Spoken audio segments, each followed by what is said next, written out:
What's good, everybody? I hope y'all are doing well and staying safe. Let's go ahead and exit out of Neon. So we fixed that during the fundraising stream. During the fundraising, or the support stream, fundraising, whatever you may want to call it.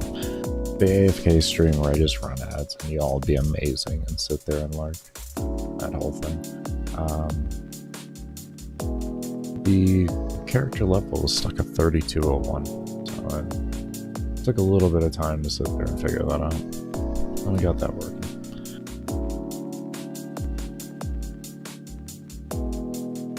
So, right now where we left off yesterday, or where I left off after stream, was I had fixed the, or implemented the whole ability to not go past your actual amount of soul points. As you can see, you go past it, it clears it. And I made it so that if you don't have any soul points, you can't enter in any values. The one bug that I have encountered where right now where I'm left off at, where I'm trying to fix, is when I hit restart here, I do get a bug. So we're working on fixing that bug now.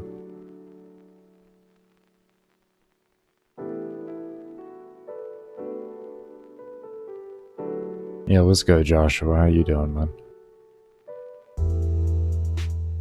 Alright, so we'll head on over there to figure that out real quick. What the issue came from...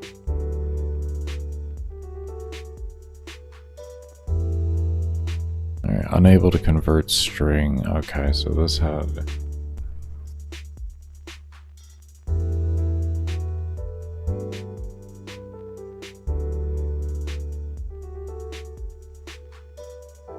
I think what's going to be wisest is to just set up a security into this. And then just do this right here.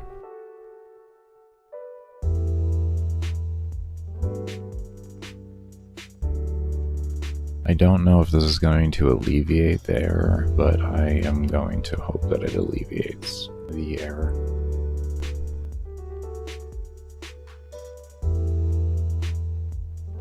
It's either that or there might be...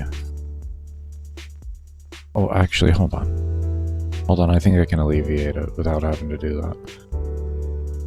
Hold on, hold on, hold on.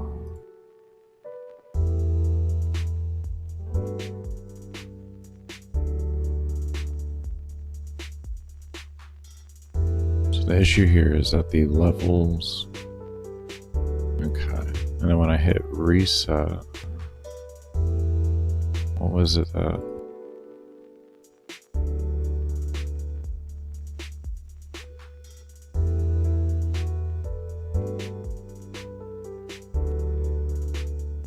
Thank you, thank you.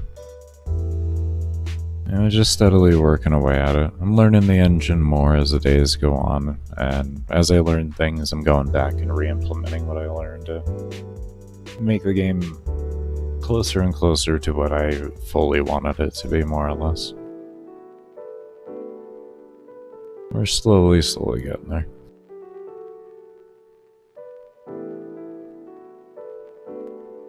I can say the engine's good at what it needs to do at the end of the day. It definitely is. Okay.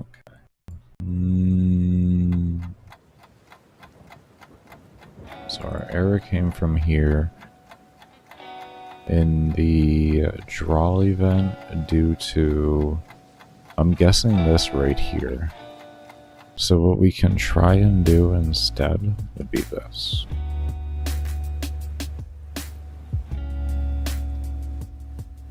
Let's try that, because I think that's how the error is occurring. We'll try with less levels, like not our whole soul levels taken, and we'll see if it still occurs as well. We can do like 100. Yeah, see, it doesn't occur with that. It only occurs when the zero is occurring. Okay. That's what I thought.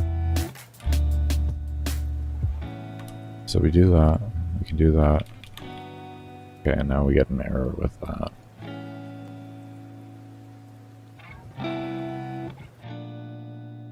Thank you, Joshua. Thank you. And I hope you take care as well.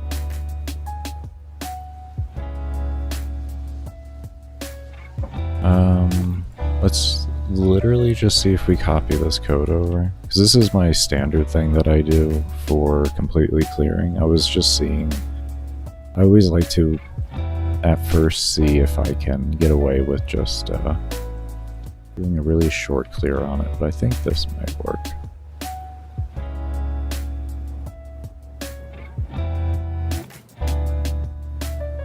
This might help us stop getting our error. I'm not 100% though.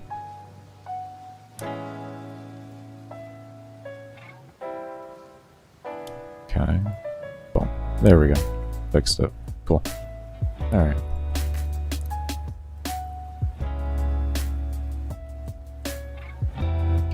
So we don't have to do any sweeping changes to fix that error, which is really good. That'll be fixed everywhere now. It won't matter where that occurs, so that won't occur, or where interactions that may look like that happen. It should be covered from all that on all angles, so it'll be good. Awesome. I figured it was in here. That was the main problem. It wasn't the draw or anything like that. I figured it was over here with this. That's good. Okay. Let's take just a quick look at this. And what we'll do afterwards, because my stupid I deleted all the damn tooltips without thinking about it, so we gotta remake all the tooltips. We can just position this out to, I guess, look cleaner. But yeah, we gotta make tooltips for everything. I'm also thinking of maybe turning this whole thing into a drop-down menu. Not 100% though. But yeah, I'm thinking of turning it into a drop-down menu that you'll have like 13 slots total. It'll detect how many buffs you actually have for your current buff max, and it'll spawn appropriately those amount of slots, and then you'll be able to select from a drop-down menu on each of those slots, so that it's more intuitive for the player to understand what's going on. So I think we're going to work on next, after we do the tooltips, and then we can figure out how to make tooltips display appropriately with all of that stuff. I don't like that.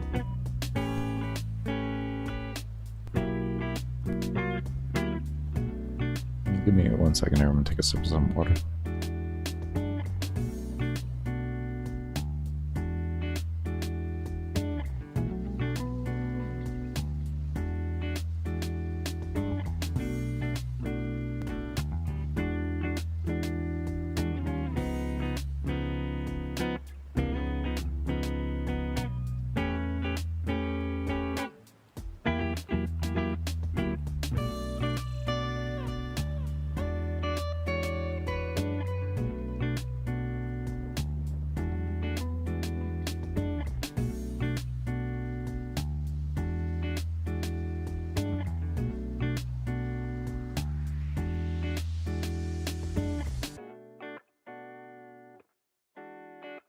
Alright, so first thing will be first with this. We'll go ahead and make a new group.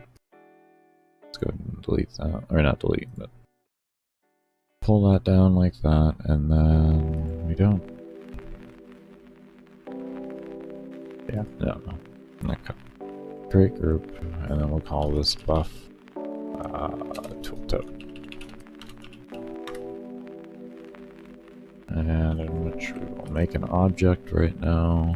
We'll call this object parent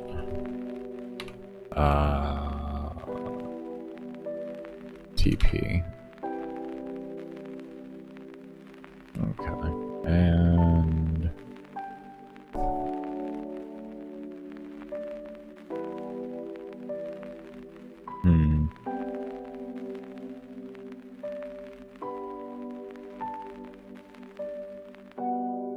I think we'll make one right now, and then after that we can just do a duplicate with a base template that we just have to change variables on and such.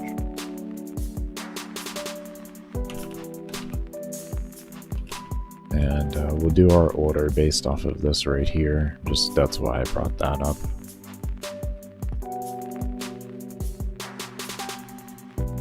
I'm also going to need to, in here, add a command to make these actually appear.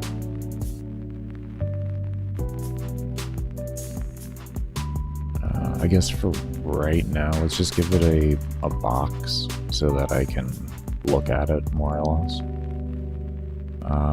Is it Gear Interactables? For right now, we'll just give it a box. And then do a draw self, and then we can do this, and then we'll just do XY. This is the only thing I wish they made more efficient, was being able to have text added and stuff. It's not terrible, but it feels really, I wouldn't say inefficient, it feels really claustrophobic working with it as compared to working with written code. So we'll just put something basic right now and say,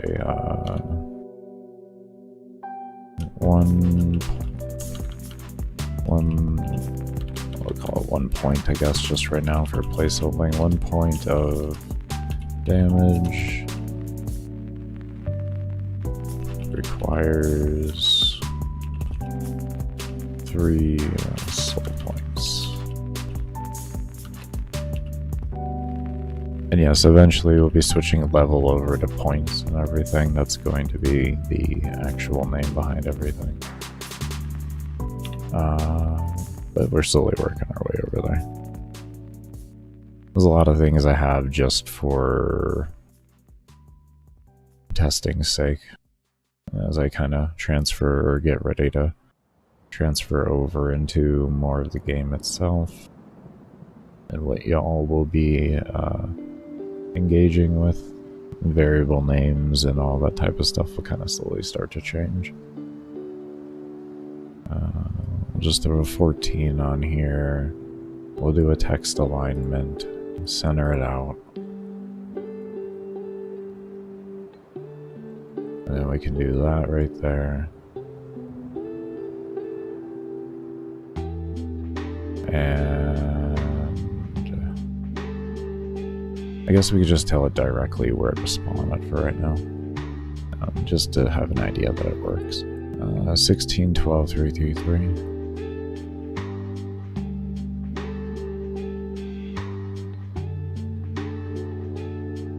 Trying to remember that. 16,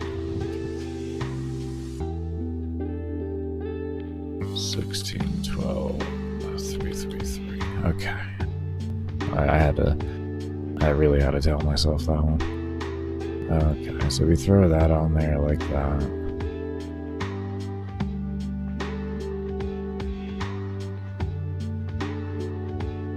What does this look like? Is this on... This is if false. And then we're going to have one if true. And we're already going to assume what we need to assume to save ourselves some time. And we'll call this in here for a delete of parent TP there. We also need to add you as a child. And then what we're going to be having there is when it detects if this is, well, if any of the instances of this are true, which will be within the parent itself here. So if it detects anything that we're going to add as a child, it will delete that, and then it'll bring up the new tooltip that it's supposed to have up, so you don't have a lot of tooltips up at one time. Because with you being able to select 13 different buffs at one given time, I feel like it would be kind of overwhelming to have 13 different tooltips up at the same time too. Because before I had it so that it'd be one tooltip from each row, which would have only been 5 tooltips, and it was very manageable and reasonable. But when you have 13, then you need to start looking at just having one tooltip up at a time. Okay, so let's see what that looks like overall.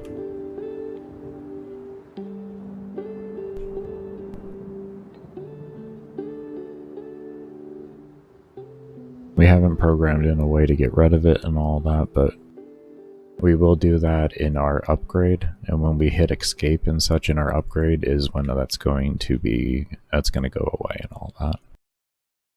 Boom. There we go. Looks good. I like it. I know you can't read that for shit, but you know what, it works, and that's what I'm looking for, is the concept, and then from there things can be refined further. We want to get all our baseline logics down, where we need to add things and all of that to make it exactly as we're looking for. So we can do that here, and then we add this over here. I think this is the same thing. It really does not make a damn bit of difference. Oh, it actually does make a big difference. I think. Parent stat potion. Is that? Yeah, that's a big thing to do. Okay. Because that is destroying itself, so we need to make sure that it destroys the other objects first before it destroys itself. Otherwise, it doesn't have... If it's not around, it can't finish its code, essentially. So we definitely make sure that is working appropriately. So now when we hit enter with this, that should delete that. And then let's add an escape in here real quick before we do a test as well. And this way we can get both of those out of the way on testing. Make sure they work appropriately.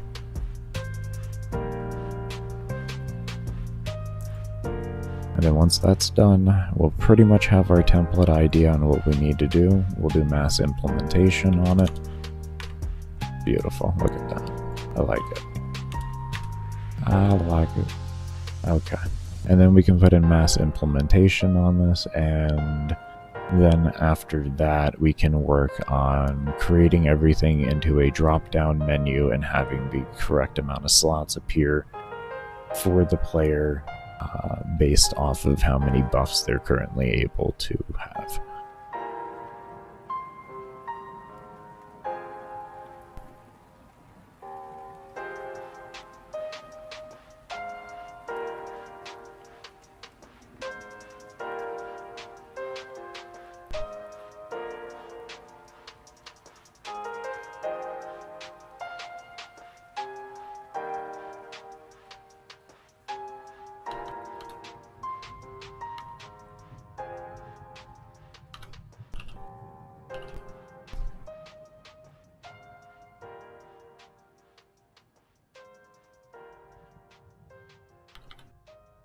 Oh, why you delete like that?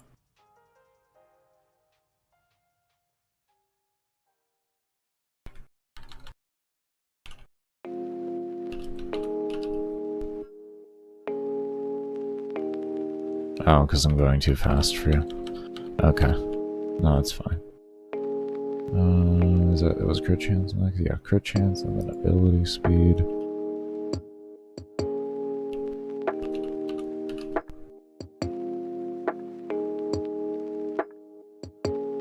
And then range.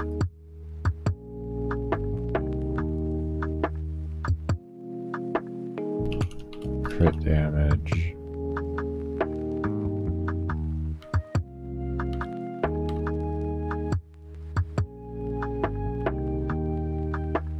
We got move speed. Let me change this from CC to say crit chance. I don't know if I'll ever use something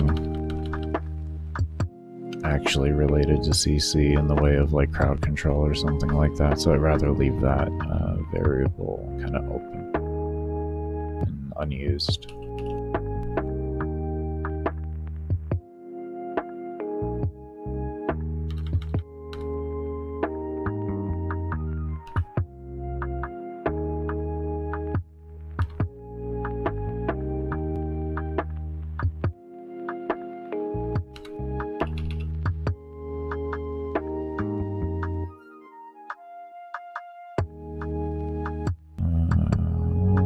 Let's see, armor. damage. Okay, there we go. Alright, let's go ahead and just do a big opening.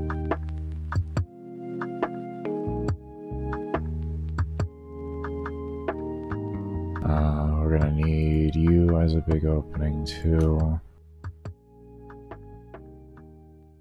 Mainly just getting them open so that I don't have to wait for them to be opened. I can just click where I need to go, but we're still gonna go in the set order of things. Okay, so first things first. Come over here to attack speed. We have our draw.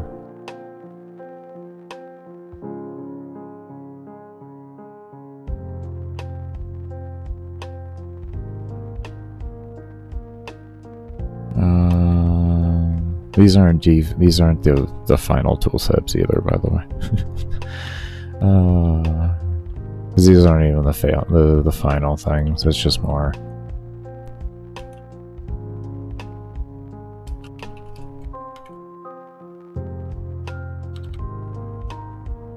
Like one level. This more just gives me a baseline idea of the direction I want to go with things. One level. One soul point is... what is it? It was one soul point was 0.03 seconds, right? Isn't that what I had it as?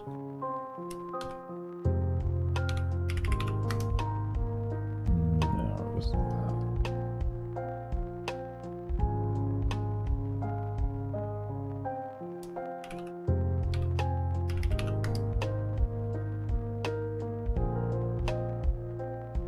It was 1.5. That's what it was. 1.5. 0.015.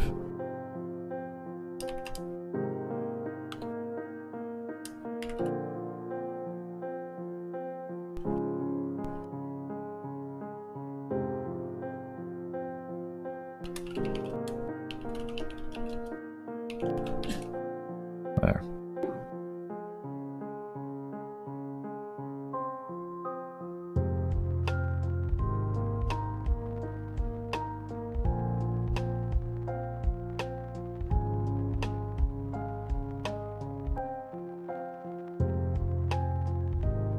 Okay.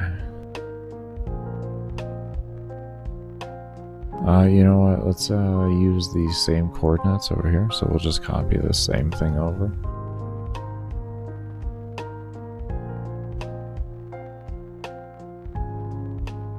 And instead we'll just throw this in there. Then we can come down over here. We'll do that. And copy the destroy. Do this.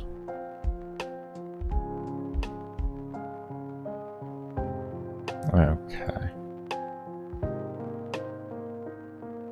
And then upgrade. We needed that same destroy. Let's actually go back over to it. The exact one we need. I believe it's this one. Yeah. And paste. And then paste.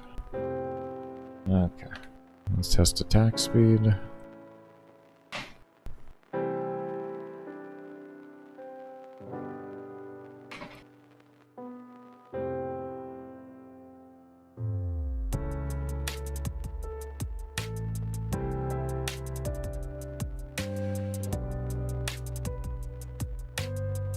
First thing, beautiful.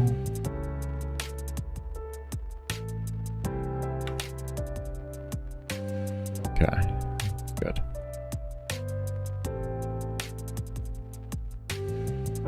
Okay, next thing we do is crit chance.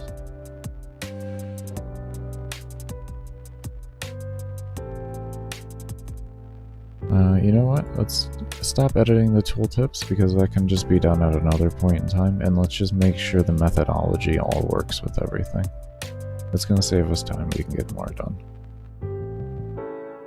I can sit down off stream and not bore you all with me just typing shit out all over the place. That is really not necessary to do on stream.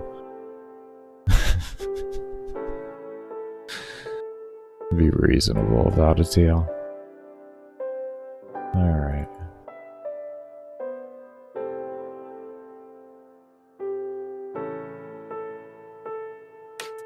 Not what I wanted. This is what I wanted.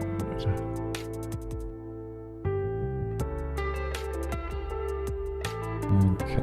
And now it's just simple, since we figured out the baseline logic behind it, now it's all just simple placing.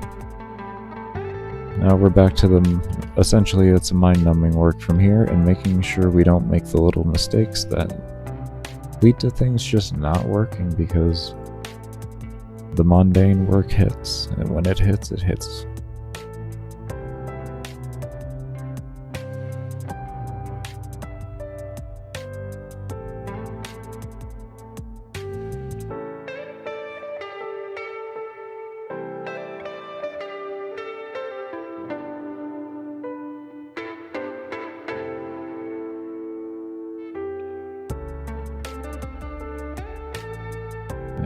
Let's just double check you over here.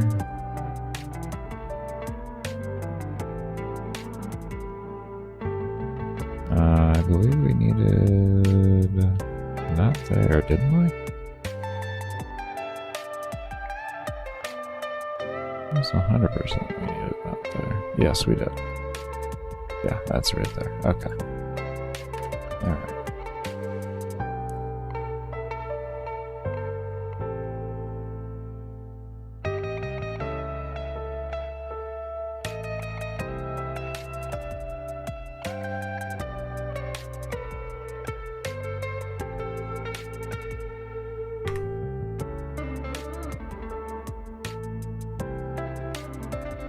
I probably should actually, let me change the text so that I know it actually changes what's going on.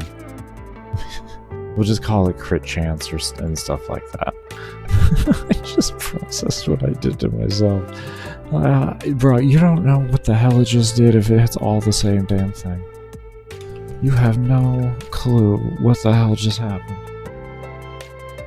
How the hell are you gonna know if it worked, if it's all the same? I mean, you'll know that it didn't spawn multiple of them, but how do you know it actually switched correctly? There we go, look at that, that's amazing. Okay.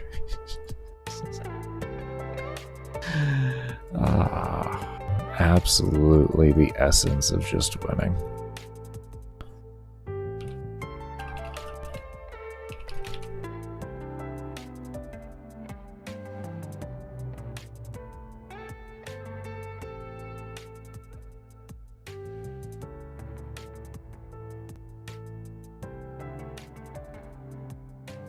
Oh, good.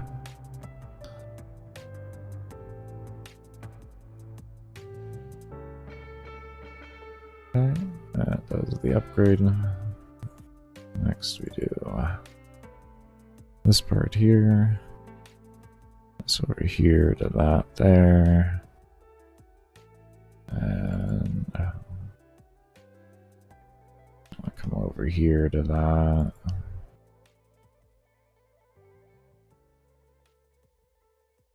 And crit, or no, ability speed. Copy that, and paste that over here.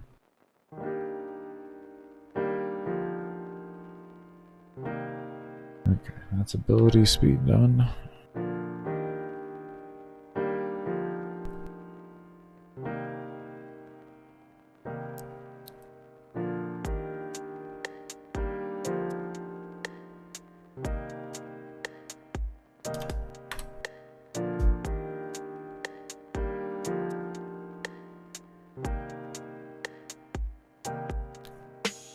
Escape was not happy there.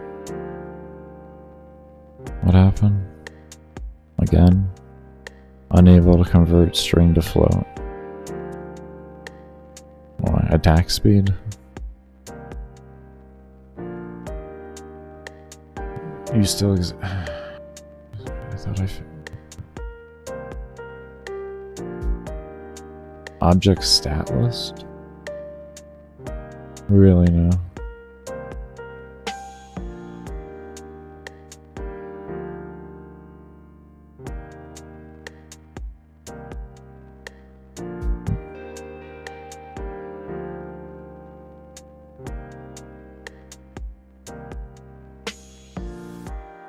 Everybody's in here.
Was it greater to, or was it?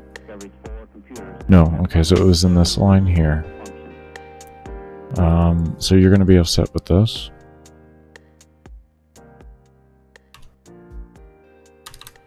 Yes. Zero. Is that, you gonna get over it now?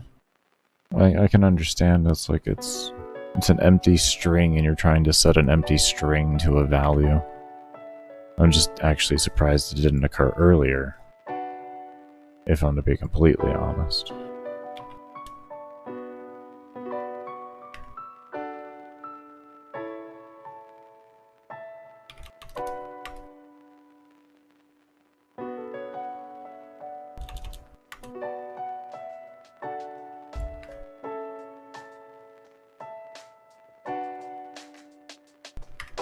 Good.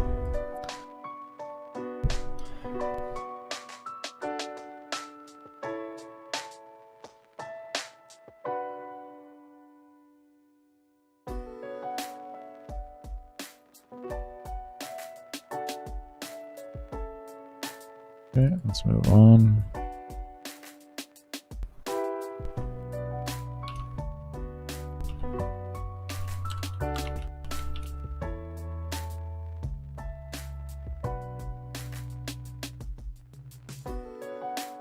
Get this range done now.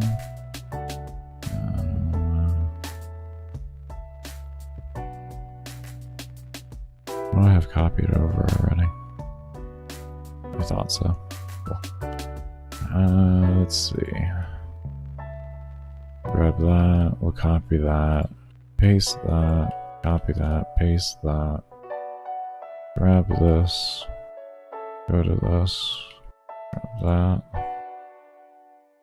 Copy that. And we can come over to range. Then escape and enter. That. And that there. Okay.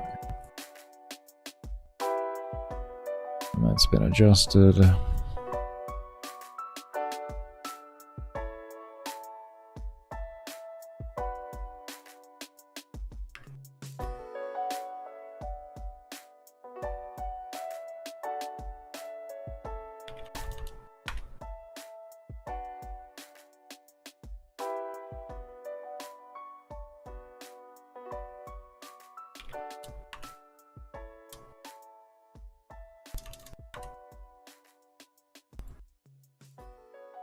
Okay. Next, crit damage.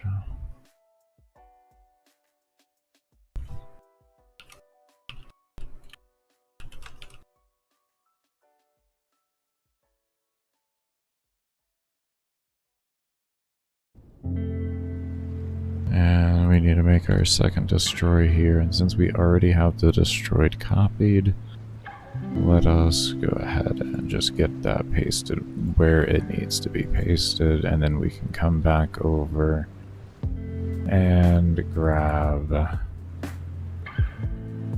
this here in order to paste this where it's required. We got range there, we need crit damage. Okay, so there's crit damage there and crit damage there, and that's all been implemented, so let's go ahead and test that.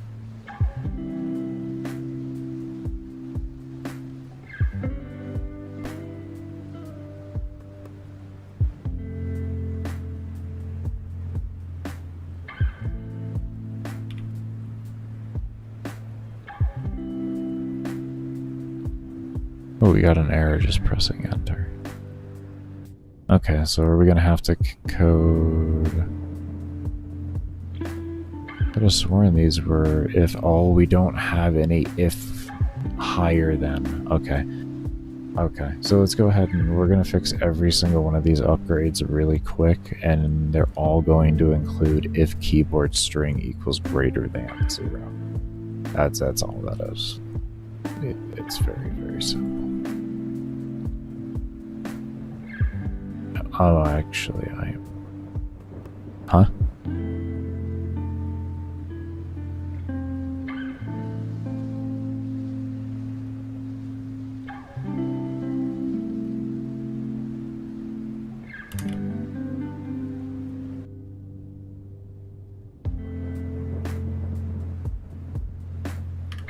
That's interesting.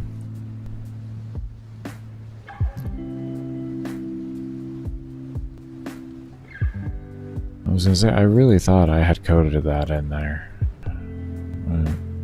Maybe it'd be wiser to switch that over from the temp level to, I don't know, the create level or something like that.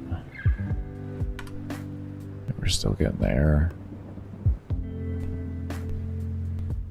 Unable to convert a string. Oh, okay. The error is occurring up. It's not down, it's up.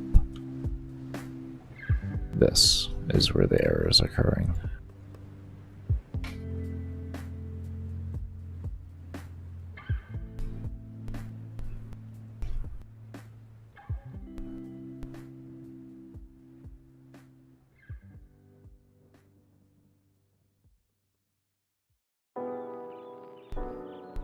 Interesting. I think what we could do with that would be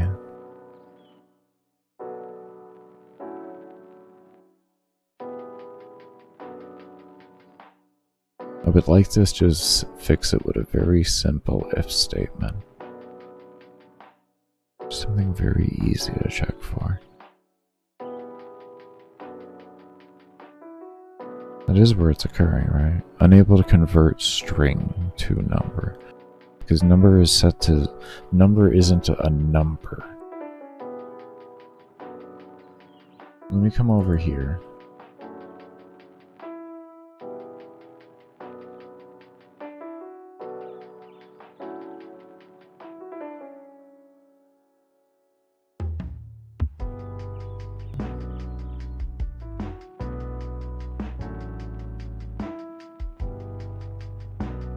I feel like the wisest thing to do is going to be to change what we are detecting in here that needs to be greater than. I feel like.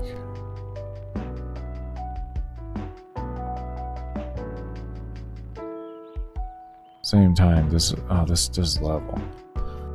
Okay, I thought so. So this is all based off of level. So that's not gonna work.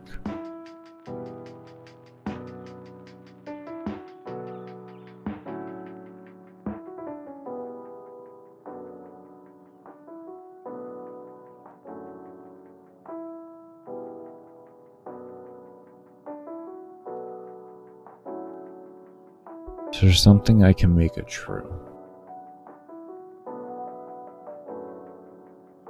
Something I can make true.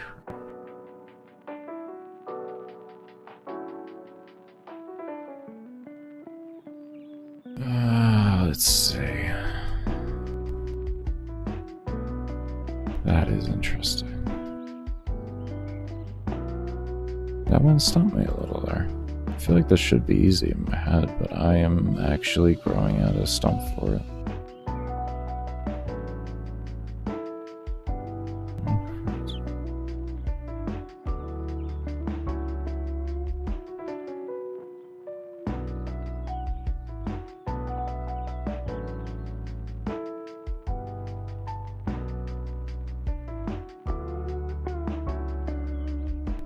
I think I got it. I think I got it. I think I got it. We're gonna use the same damn line that we've been using all over the place to fix all of these errors, because it seems to work, to be fair with you. Like if I could fix things with one line of code, I mean, we're fixing things with just one simple line. I ain't gonna sit here and question it.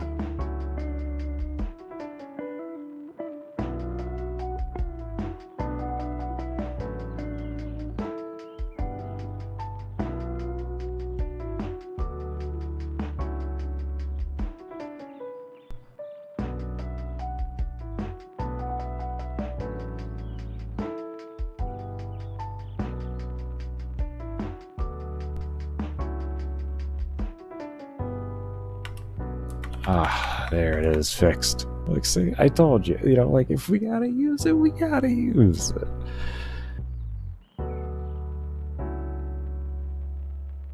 That single line of code is just saving the day in this room, I tell you that much. Alright, let's go ahead. Oh, shit.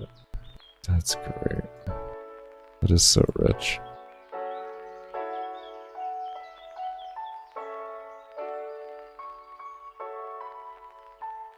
So does that mean that error is going to be over in the other room too? Just waiting for me? In the library? This is a copied over system. Does that mean that error is just waiting for me over there and I didn't find it because I didn't fully bug test it in any sort of facet? I kind of just made the system and was like, yeah!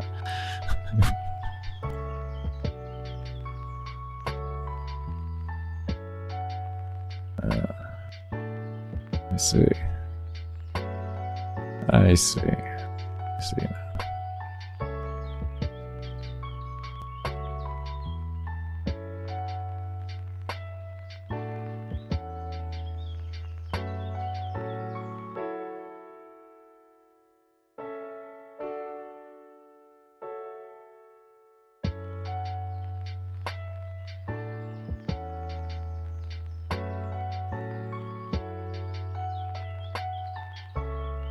Okay, and I think we left off on move speed, yeah. Okay. Alright, so we're just going to be doing a lot of things here, essentially. We're just going to get it all done at one time as we're moving through things now. So we did that. Now we come over to move speed here. So we just added one little extra thing to do, which isn't going to be a big deal. We'll call this move speed.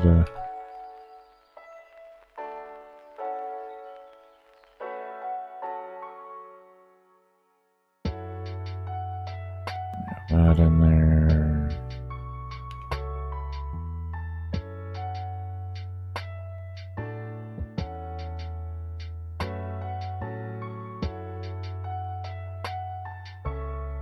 Grab that like that. And we'll come over here. We'll copy that.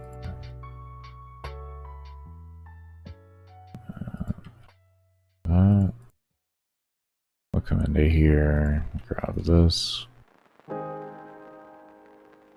that, move speed, copy and paste over here. Okay. And that'll be move speed finished, and we'll also do the enter test on it as well, and we'll do the enter test on the other ones that we have implemented that into as well.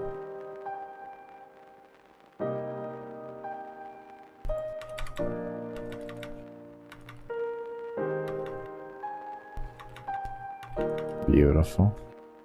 And it looks like everything is switching appropriately, deleting. That didn't delete.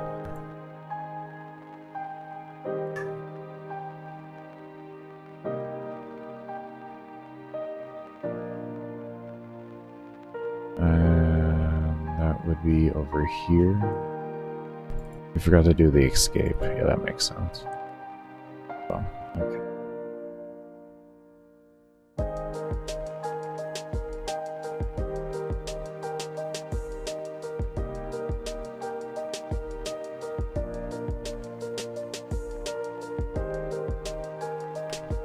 There we go. Okay.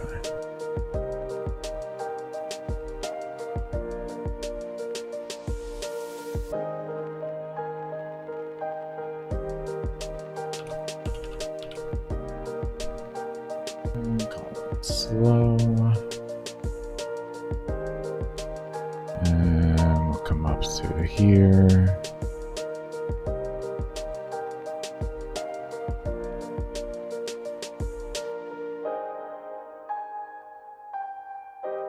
You want to go to slow, bro. Okay. That.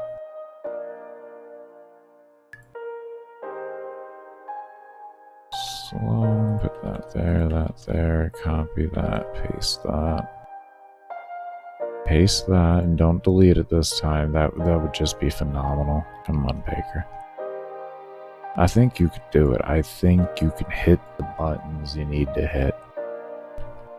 I really have faith in you to hit the buttons you need to hit.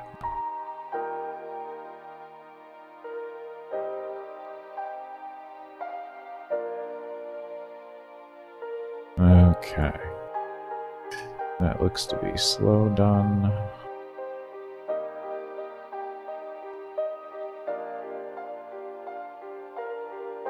Oh, one thing. We didn't do the enter. How would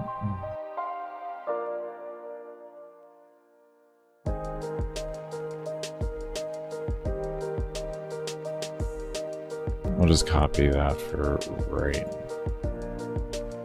now. It'll just make it easier. Because otherwise I gotta keep moving all the other code out and everything, and it's just not, I don't feel like that's gonna be more convenient.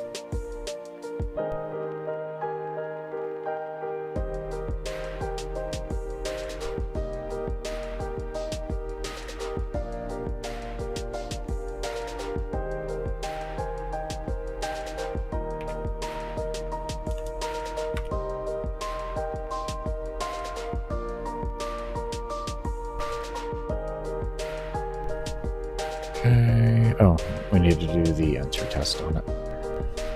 I need to do the zero test. Oh, forgot to do the zero test.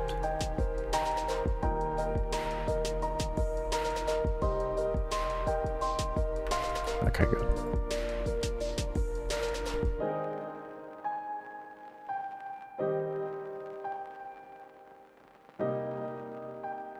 And let's do HP. HP done. Call this just health. And then come over here.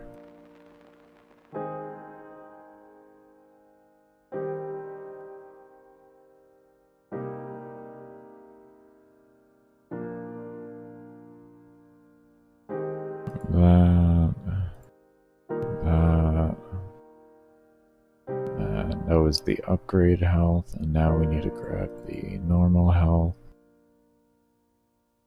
Do that there. This one gets that. And then we can come over here, grab this, do paste over here. And where's HP? Put HP right there, and then this right there.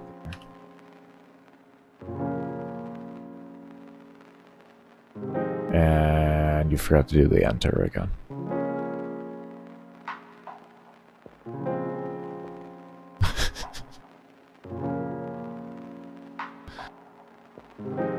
You know, at least you're getting close. At least, you know, at least you're not, at least you made it to the point of not completely loading up and getting into the potion room this time. You got a little, you got a little less far away from the point at which you needed to remember. So that's progress, Baker. That's just progress. Just tell yourself that as you live in your land of denial of things.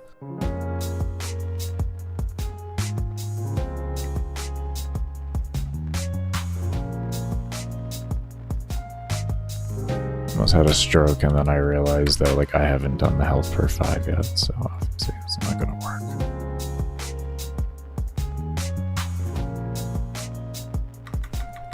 Okay, awesome. We got that done. All right, everybody, we're gonna go ahead and take a break here. When we come back, we're gonna continue on with things. I'm gonna try to not go for 2 hours and then a break. I'm gonna see what an hour and a break does. Mainly just because I want to see if I can get longer overall, more hours in a single stream of coding. And just trying to figure out where that lies right now, because it's fairly mentally fatiguing for me. And it's just kind of working my way around keeping up with commentary while being efficient at coding. We're gonna go ahead and take a break here. When we come back, we're gonna get on more with this room. And as always, if you haven't, give the stream a thumbs up, subscribe to the channel, and cannot thank you enough for those of you that do stay around and have stayed around. And we'll see you all when I come back from the break.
Alright, everybody, I am back. I want to thank you all that did stay around for the break. Go ahead and turn off these ads. There we go. Okay. Let's get back to it.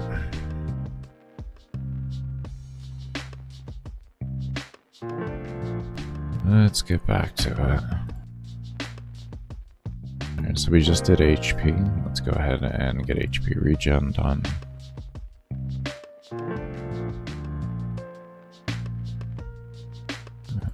I almost forgot to switch panels. My bad.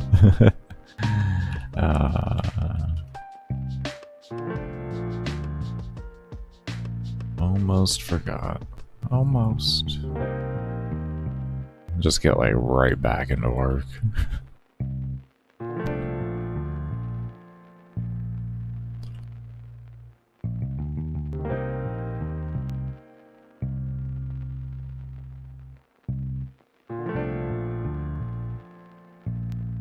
Should have put it there in the crate. This way it would go right underneath that.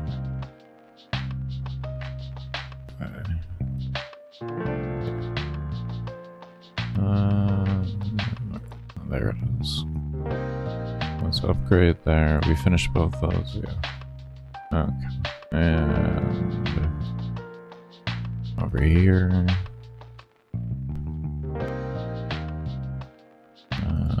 Let's come over here. Grab this.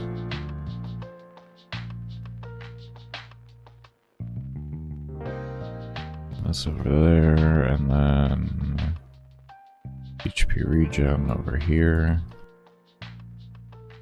Paste that into that. That's all finished there.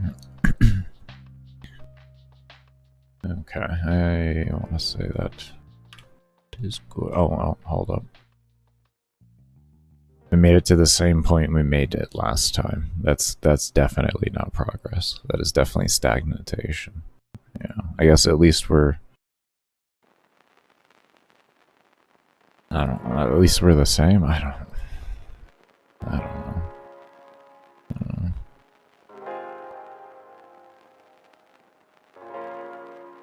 Okay, we need to just come over here and grab this like that.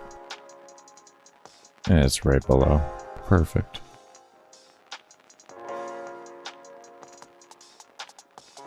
Okay. Let's see how that looks.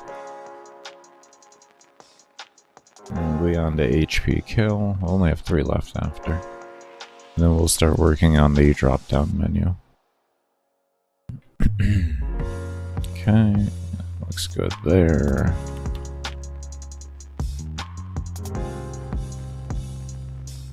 Enter test, okay, good. Very good. Next one is this one. Actually, let's keep to our order. It's flowing nicely.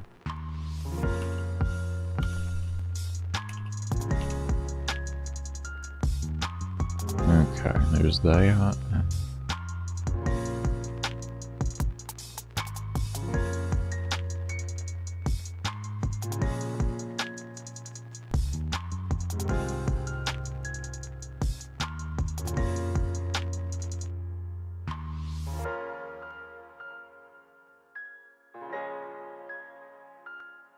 Okay, there's that. Okay, that one's done there. Come over here. Come back over here. Grab that there.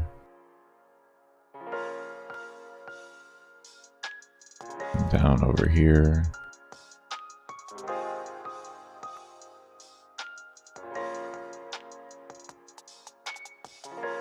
Here's that. And then come over here, grab this. We remembered. We're remembering. Oh shit, right at the end.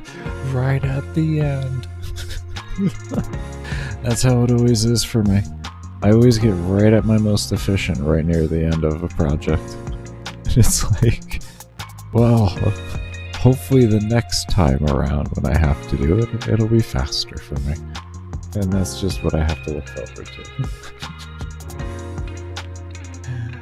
Oh, lordy. It's so real. Okay.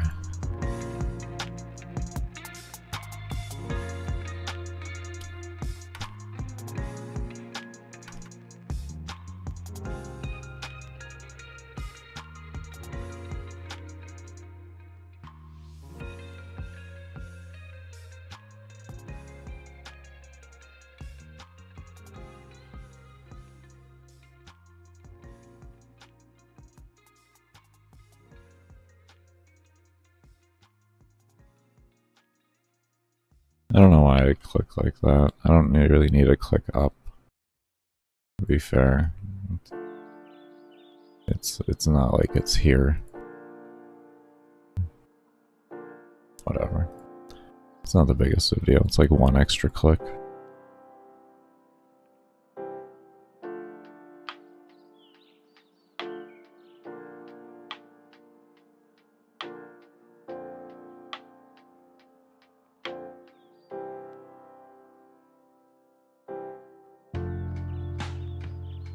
And I suppose I should work on this while I'm in here, but I always forget.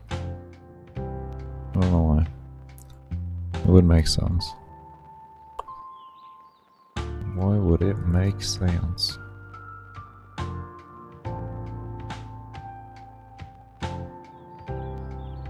Okay, is that. Then we'll just have dodge to do, and then we can start working drop down menu and such. Be good. It will be good.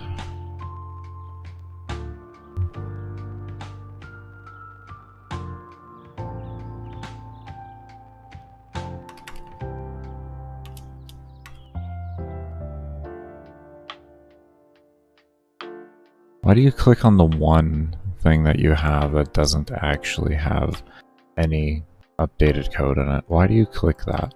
You have 12 other options in front of you. Literally 12. And you click the one that has no actual real coding in it. Baker.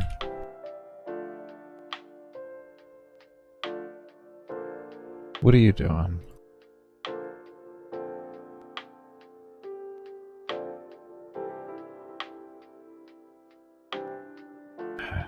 What are you doing? Okay.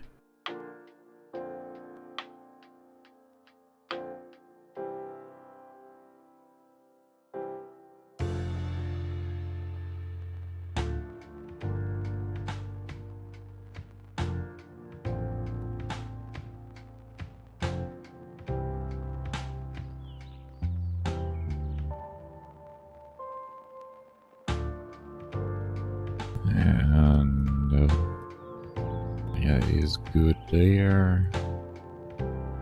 Let's just double check we have that copied before we move on.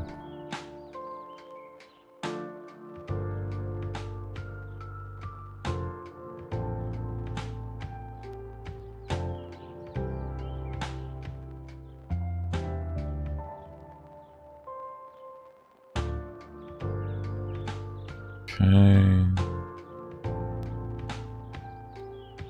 Boom. Okay. Well, seems like everything.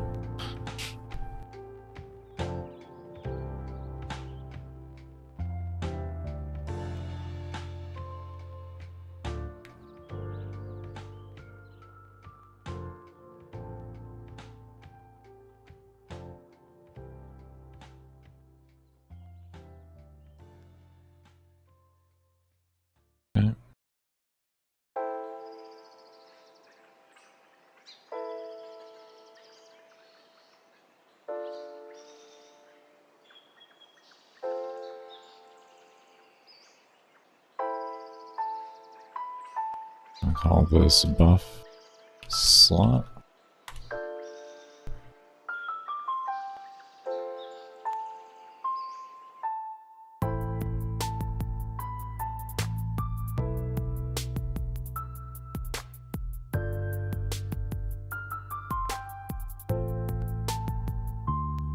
Okay.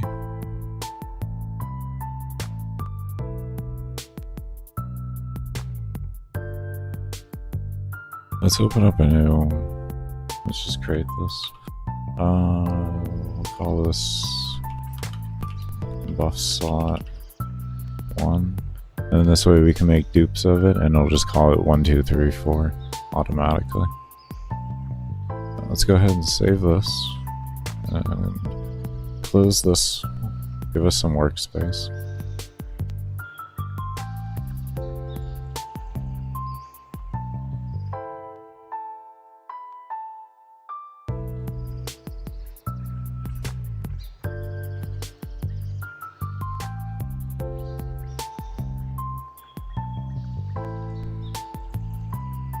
There we go. And so that doesn't get any worse. That's very important too. So that doesn't get any worse. Alright, let's make our template here.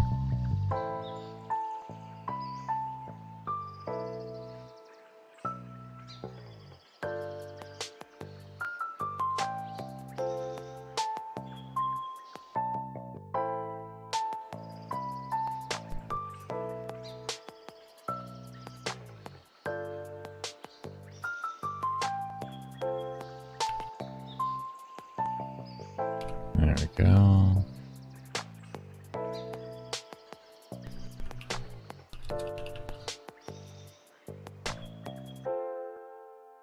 Okay. And we want to add that. And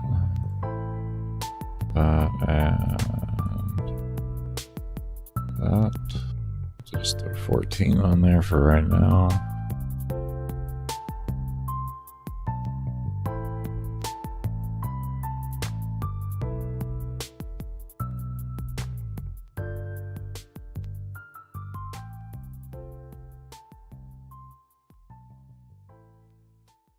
And we'll say left pressed for right now.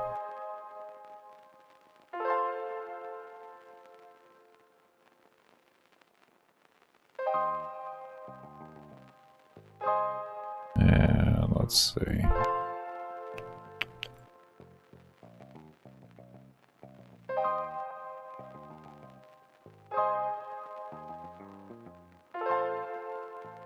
The beginning logic for this. Thinking in my head, when we look at this. Hold up.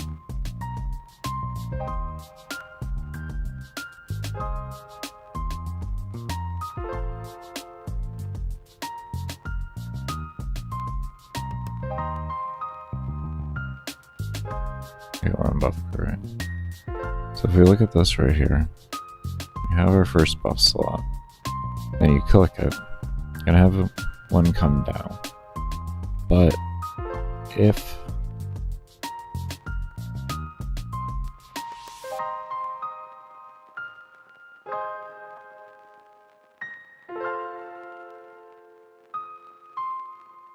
essentially I'm trying to debug it before I even start the code.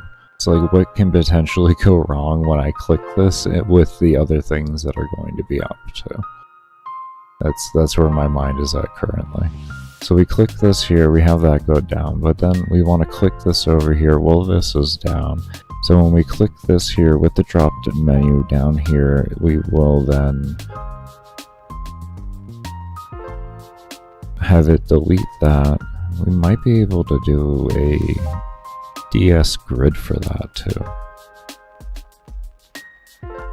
Should just make it faster for me.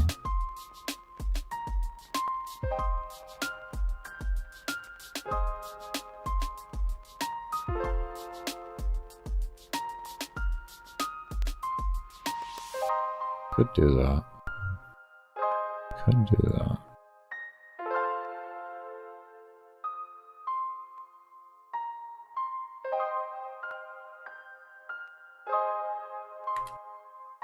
Let's see here. Grid. DS grid? I don't know.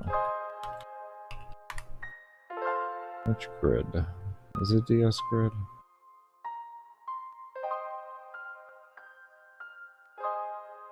Yes. I'll type in array with held up here.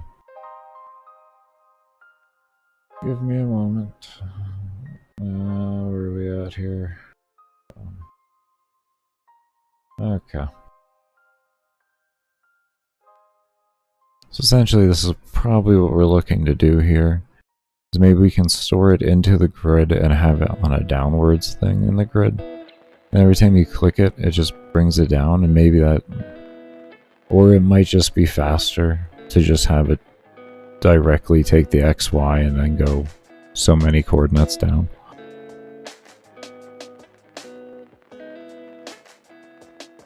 I feel like it's just going to be faster for me to do that instead, because I can just put the placeholders in there and do simple math.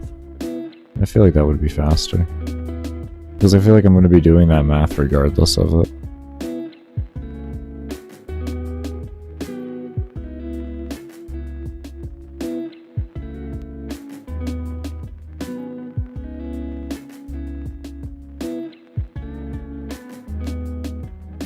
You're using integer values. Yeah, okay, it's okay. Alright, so we're just gonna go ahead and do that. We'll just... We could create this, but at the end of the day, it's... I really don't think it's gonna make a difference. I realistically don't. I have to do the exact same amount of steps. And because this room is independent of itself, I actually have to do a little bit more steps, because I have to create it and everything like that. When here, I can just... it's going to be an easy copy pasta on things. So...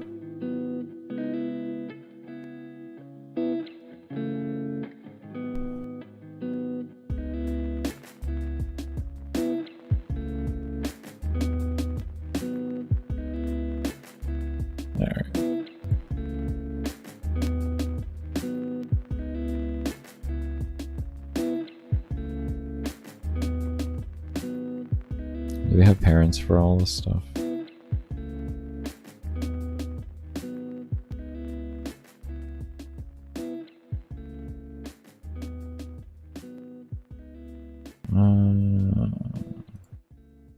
don't have a parent for you. We're gonna need a parent for you. We have parents for everything else though, so we're good there on that end. But we do need to make a parent for you.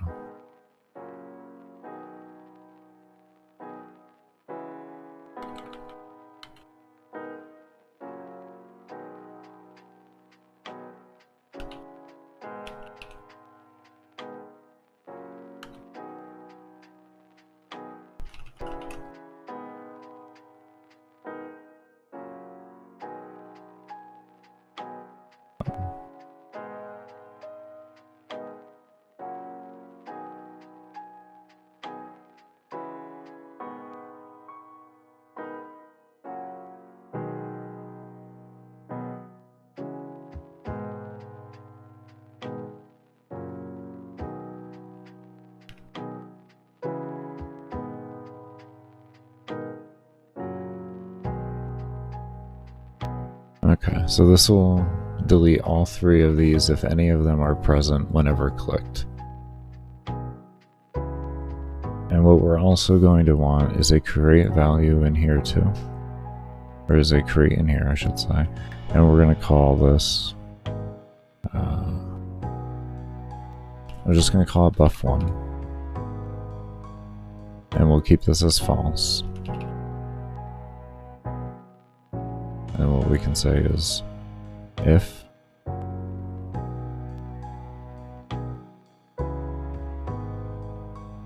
buff1 equals false.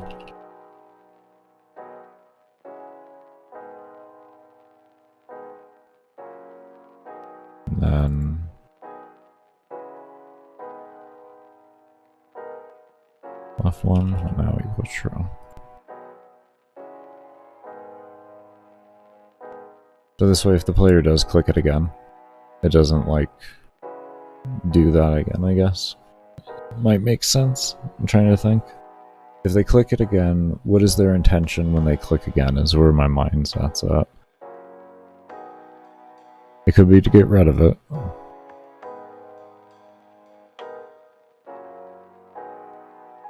They also could just be accidentally hitting it, trying to hit something else and fat fingering. So like we could prevent that from happening.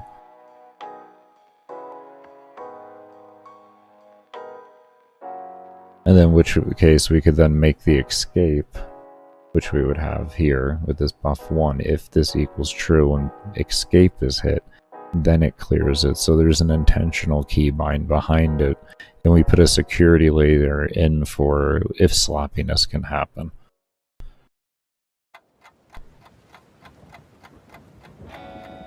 One moment.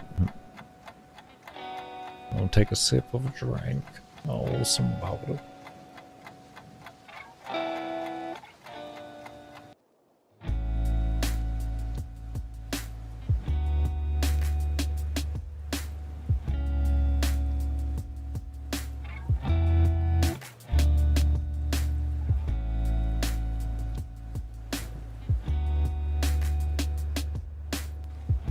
Okay.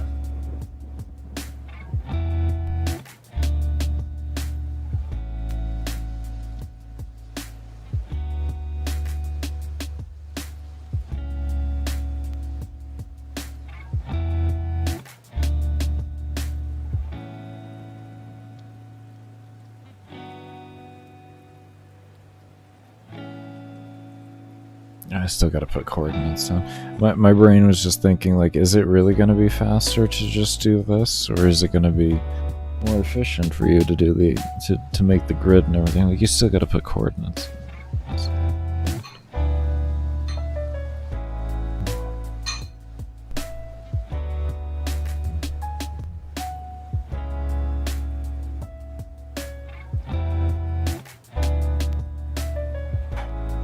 So essentially what we're looking to do is we're going to have a drop-down menu appear with all of the stats here, all of their names, and when you click it, in the same spot where the buff slot was, will go this here.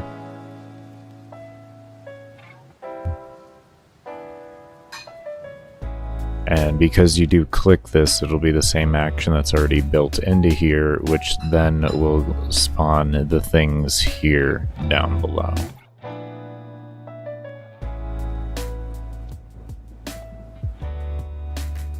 And then when you hit enter, the things below will disappear, and then the reset will be there below it.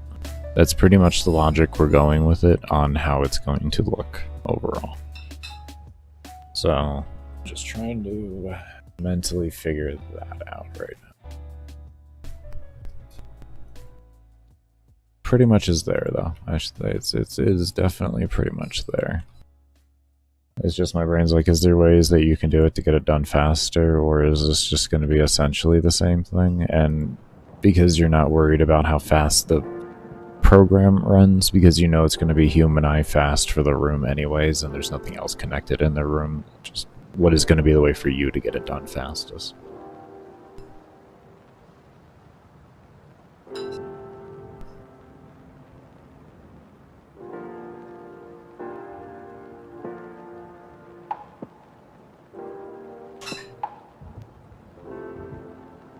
Could just do it like this.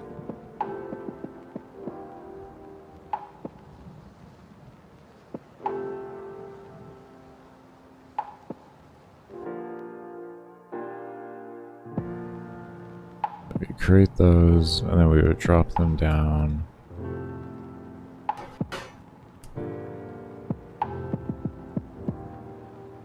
Like that.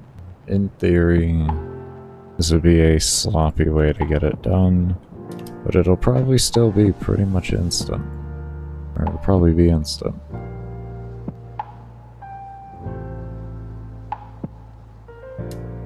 This will make some people cringe, but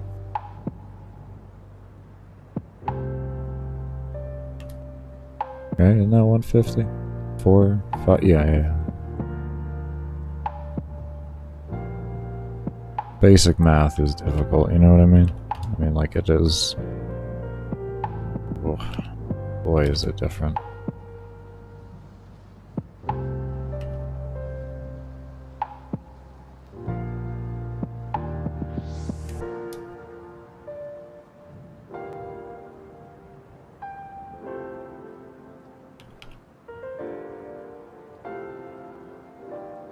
I did say it was different, didn't I? I actually just blanked out on that one. That was so easy. Yeah, we're just here. We're just here. Just getting a quick little math lesson at the same time, that's all. Jesus.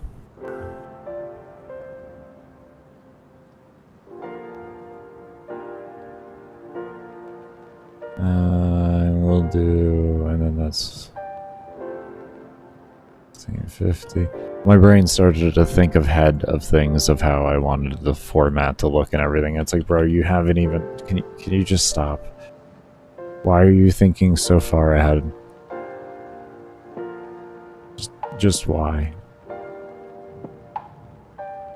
It's like because we're here. Thank God, Jesus.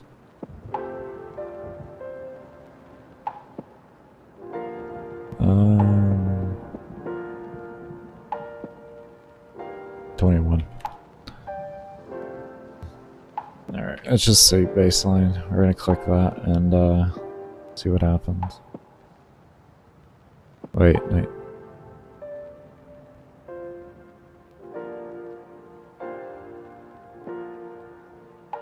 I think that's gonna go off screen. I believe that's gonna go off screen. I believe that's the wrong room. Oh, lordy. Yeah, I thought that was gonna go off. So I don't need to do 150 between each one.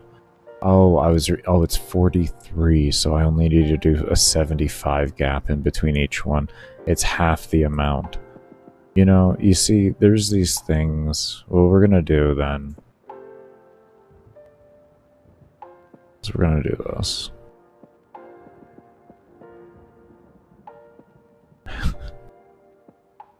So essentially, we just need to take off one value.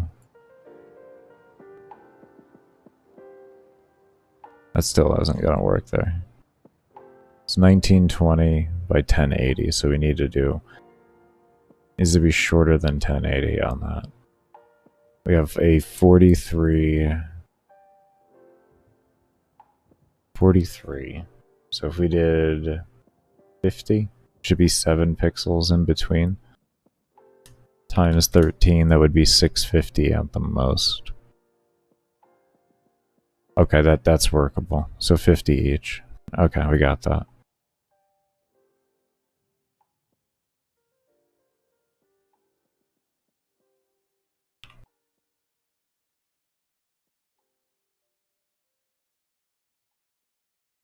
You said 50 each, bro. I don't know why you just put in 100 there. I guess my brain doesn't accept the fact that it's like such a low number. I don't know. I literally have the slightest of clues anymore.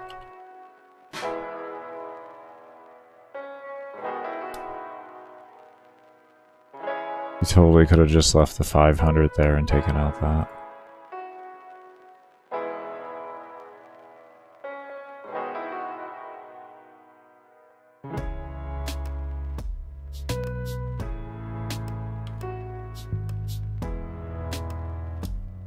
There.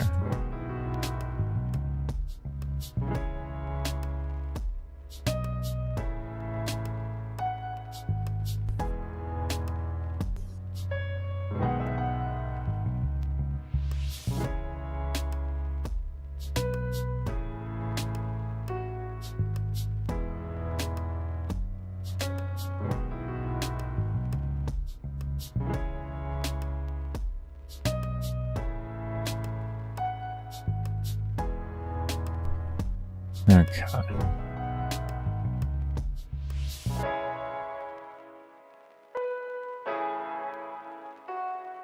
Base idea figured out here.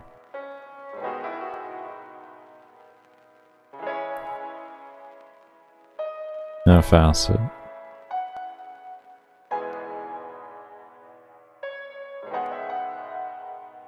We got plenty of room here, actually. We got a whole lot of room doing just this small bit here, so that's really good. And it is spaced far enough to where it's okay. When we click it again, it doesn't do anything, so that's good.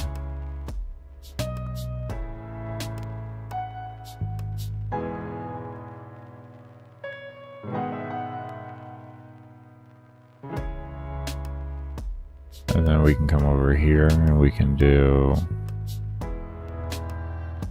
if pressed, we'll do escape, and we'll say if, let's just drop this in to paste this easier, and come over here to that, equals true,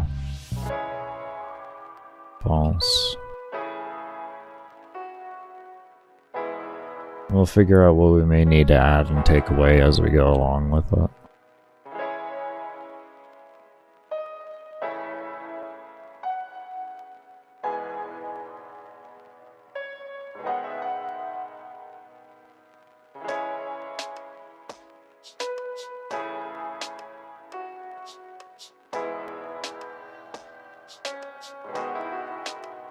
We're just gonna want this as a global then.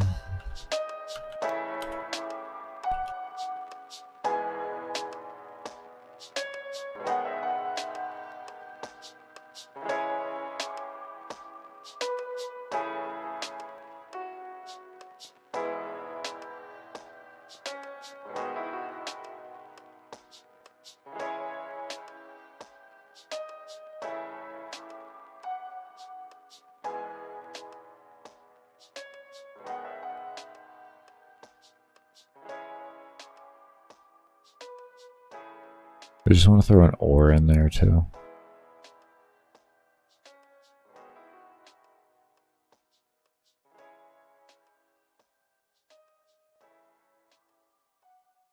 This thing kind of gets touchy with ors, to be honest with you. It does better with just adding more ifs than it does like ors and ands.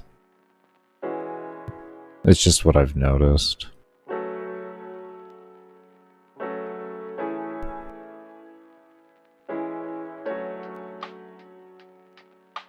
May want to create an array just for the global buffs at that point. You know what, actually, we'll just create us a separate variable for buffs. We'll have two different variables for this. We'll have this as buff 1, which will be a non-variable, independent into its own. And then, where did I make it? Here's where I made it global. And then we're gonna make another one, which is going to be put over in the here. And we'll put in here. And this will be a global variable. And this will be called a global buff. Global.buff. I think this is what we want.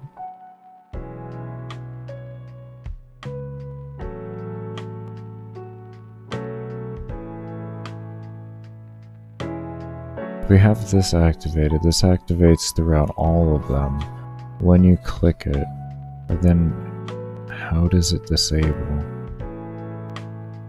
Are we still feeding from an array at that point for the most efficient?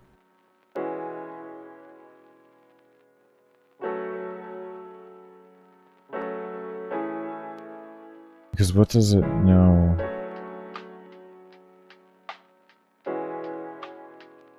Do we have a parent maybe that can...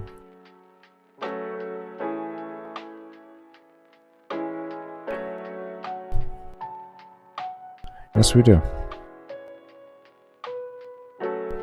Yes, we do. Actually. We do actually.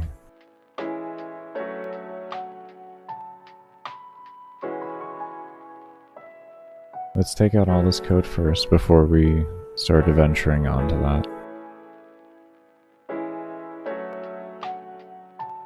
I think we actually have something we can do with that.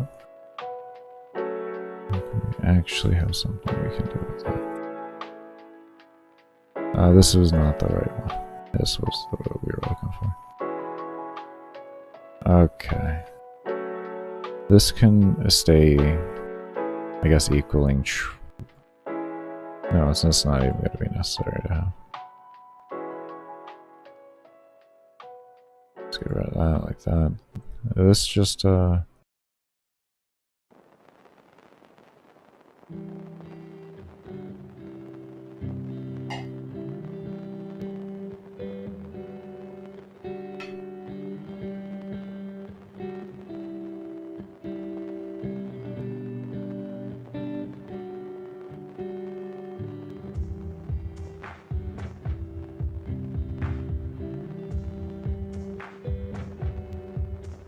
I thought so.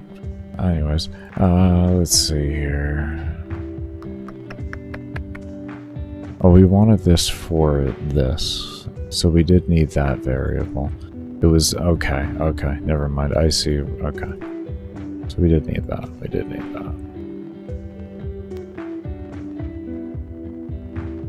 But that's a different story.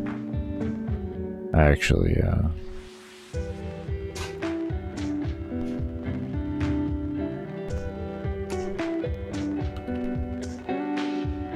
for some reason, I was thinking it was all part of, like, the only reason why I had that was for that, when that was a security measure for the escape. Forgot about that. On, well, clicking it and the escape and all that.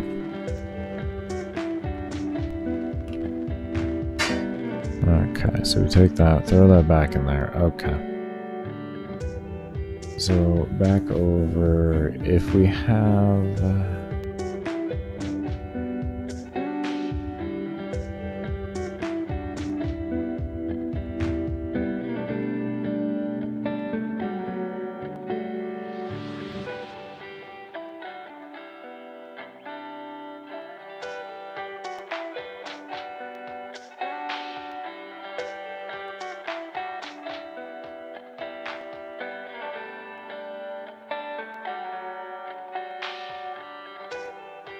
I feel like we're still feeding at this point. Because, like, we do have parents, but I just realized, like, we can make a parent for the parents. Combine these 3 parents here into 1 parent, and then just do that, and it's good. It doesn't have to do anything. Literally. Literally doesn't even have to do anything. Just call it object parent buff.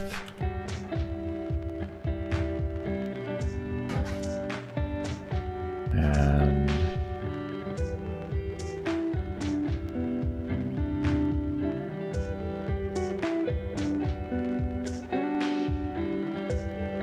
that. Oops.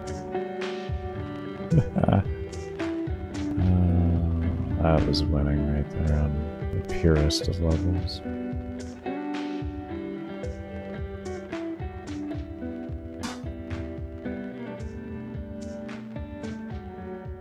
Okay. So, to fix this, we should simply have to change this to that. And now we should be fine.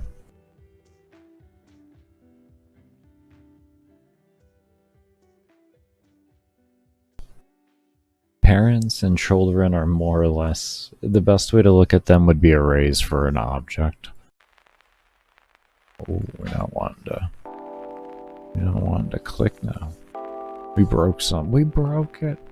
Baker, you broke it.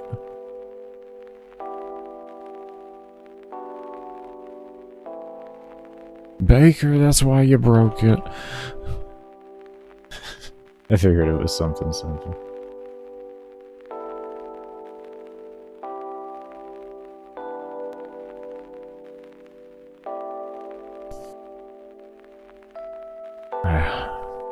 I've done so much work in this library, it's still reaction.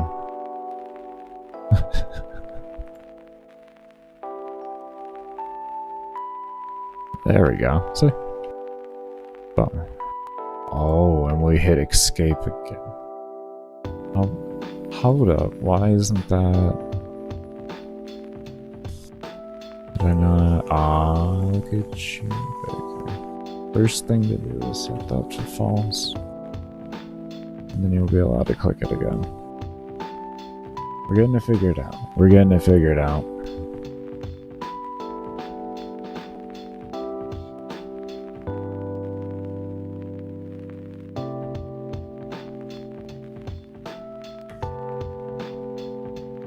Okay.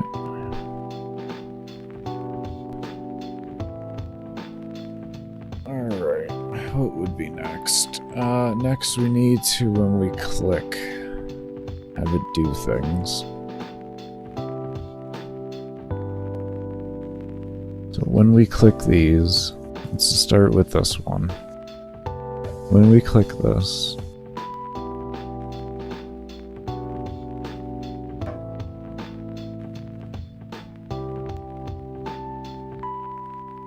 we still want that. If instance equals true, it won't do anything, so that's still good. That's good. This we can have more or less stay the same.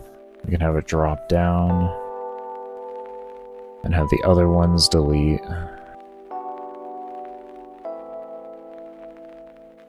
But what we're gonna need to do is say...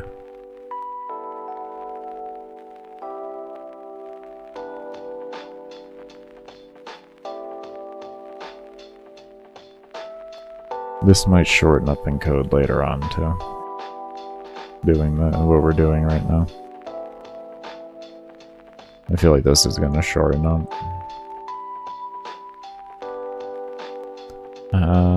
That's fine. Whether it shortens up or increases, we make it step by step and it slowly gets there to what we need. Figure out one problem at a time. Let's see.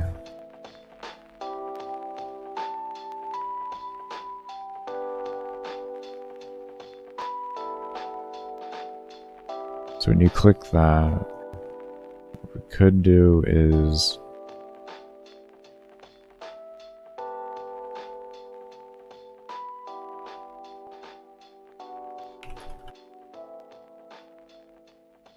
this would be a very crude way of doing it.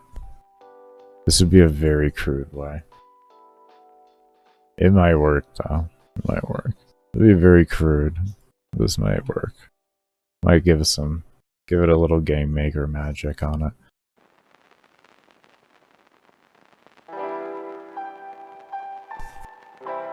So what we're gonna do is we're gonna take that and we're gonna come over here back to this, right? Down over to here. And because we have these coordinates saved, we can take that, right? Take that, and instead of plus, we'll do minus, and then when it creates, it'll create off of that. And then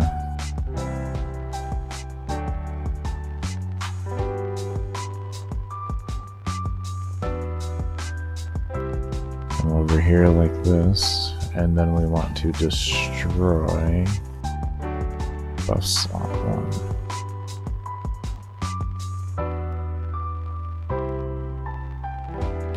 See what that does.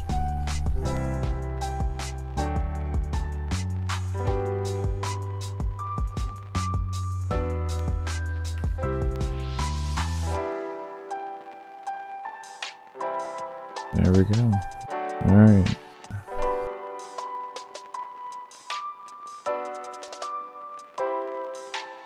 Okay, so it's partially figured out there. So now we need to look at it.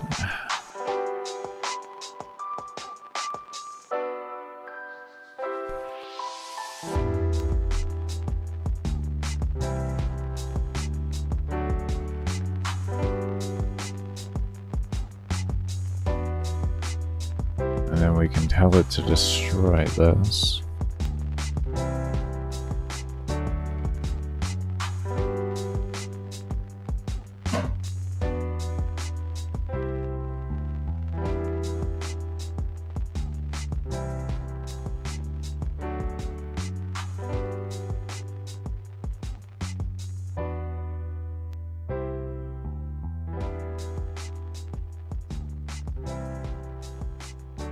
Actually.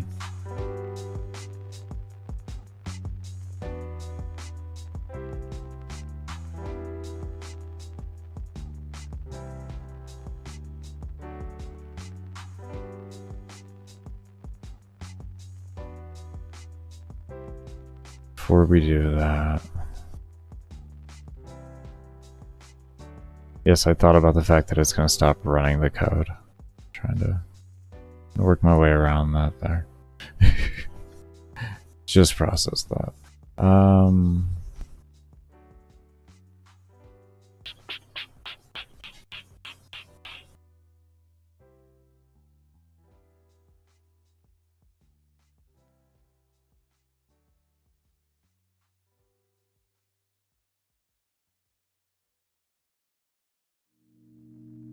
So we come back over here.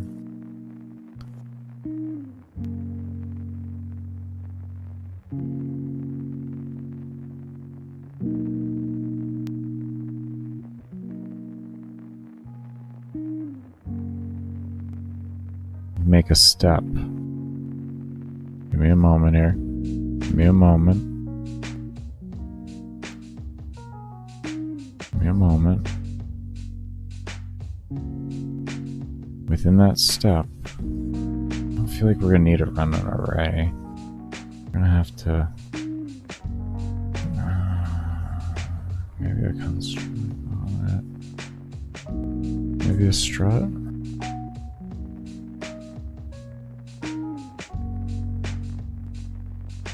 We do.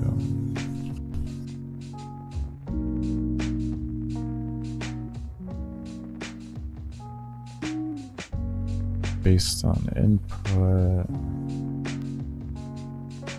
case if true.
Let's see.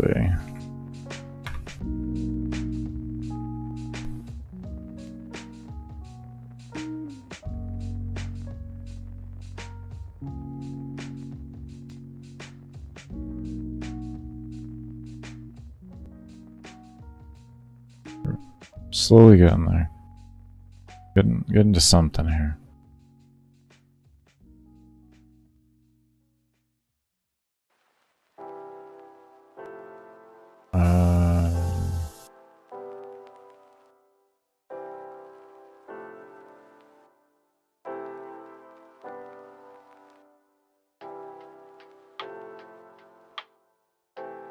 me one moment here. Let me save this over. Because we're going to make some big changes and it might break some stuff. And if I have to revert back, I want to make sure I can. I really make sure I can. Oh, lordy. It would be, you know, fairly important to be able to do that. Let me open up the other one here. I just saved it to a new file, and after saving this one, now we can reopen this, and as you can notice, things are a little bit different here.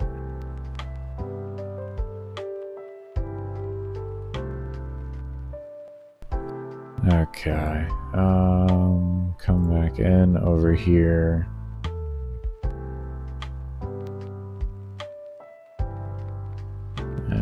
Name. What do we have in this workspace? Oh, there's like nothing here. Okay, well, I'm just gonna go ahead and close and open a new one. I hate how sometimes it does this. I'd have to like completely close out of the engine and reopen it in order to have the old tabs, which I just didn't want to do. And it's whatever. Like, I'm not really tripping over it. What's good, Sci-Fi? How you doing, man?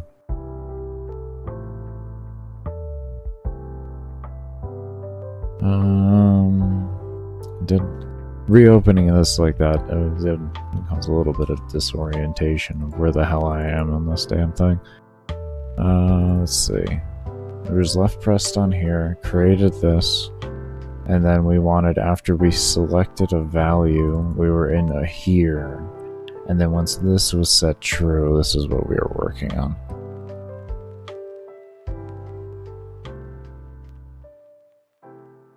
Okay, so we wanted to take these and cut these out here, and then this would set this to true.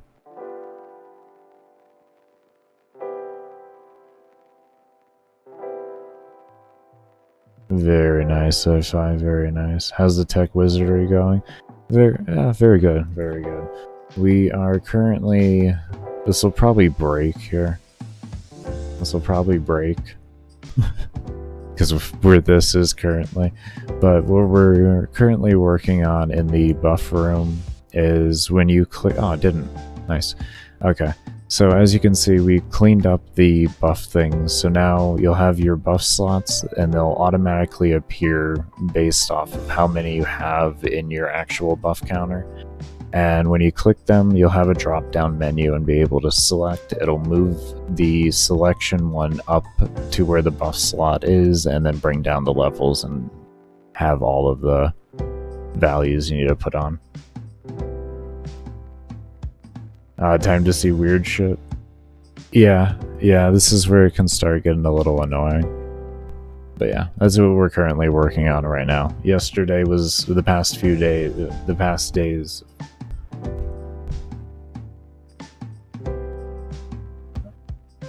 Are you good upstairs?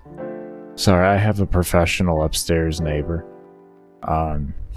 Very professional about it. I fucking tell you. You would think there was an Olympics being trained for up there sometimes.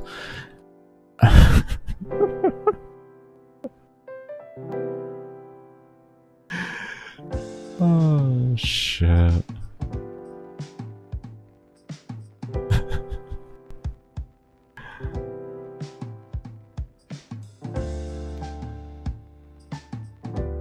Nice dudes cooking. Getting there slowly. Getting there slowly on things. Getting there slowly. And then should be able to do this.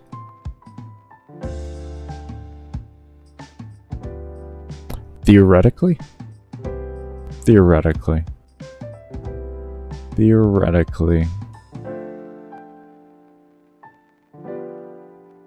This should work.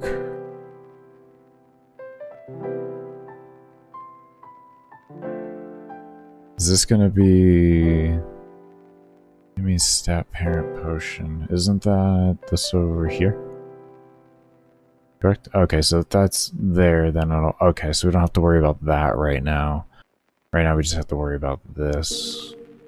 We can go with the false there, that's fine. We can worry about that code later, and then when this hits true, we'll see what happens.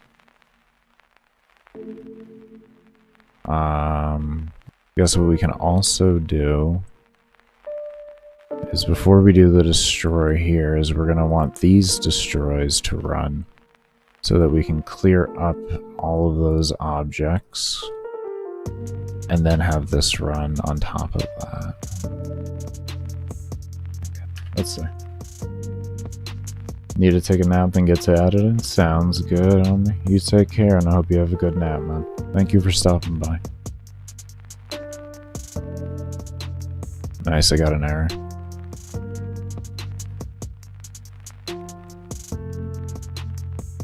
Why? Isn't this case supposed to be a false? Why are you coming out with this temp level already?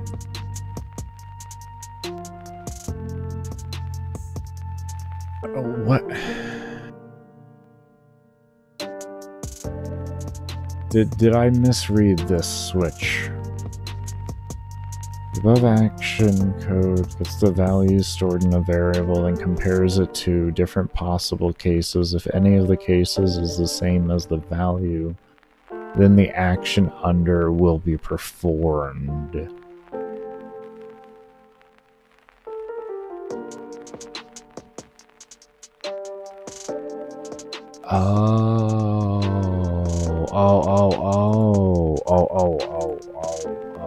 Oh, and because this is automatically set to a false, that is creating that issue there. So when this is set to... Okay, just...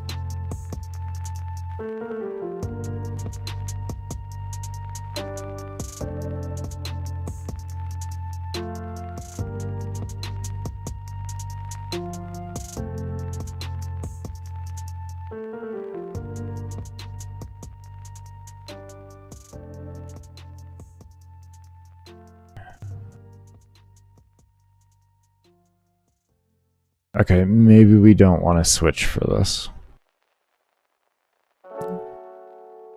I feel like if we're going to make a switch for this work, it's going to be a lot of extra work when we could just do some ifs and else variables.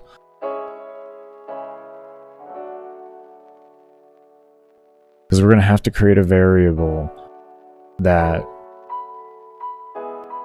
changes appropriately off the left press to make this start to activate to then read that.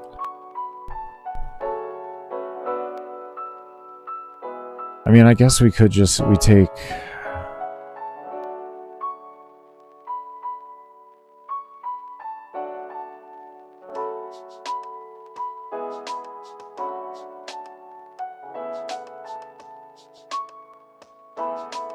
Let me see. Partial idea here. So we do that, right? We have this. Set that to true. Right. And that.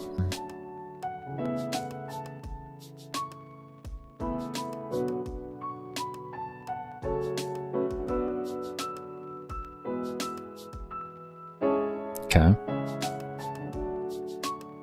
Okay, now we got an error. Okay, now we're coming back around. Alright, so we're starting to match up with things. The error is still going to occur, but it occurred at the correct time. So...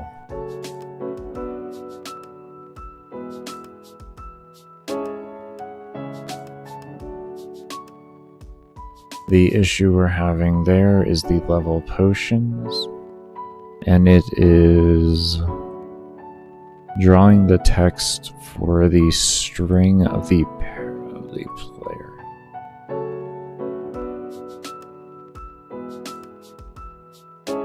Okay, so let's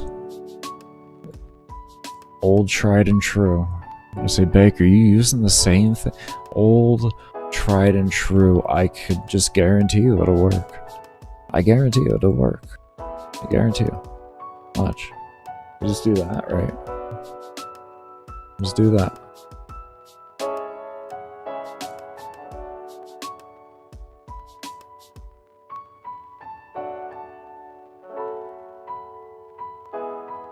There we go.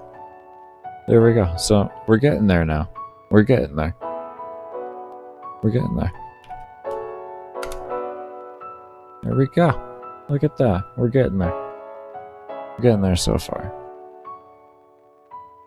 Okay. Alright.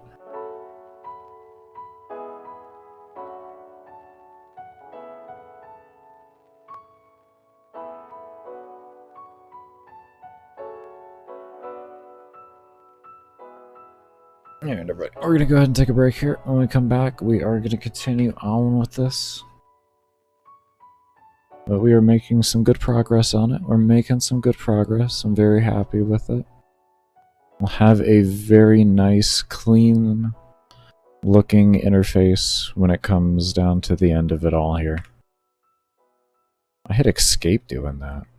Whoa. What happened there? We'll figure that out. I think we're going to switch off the switch case.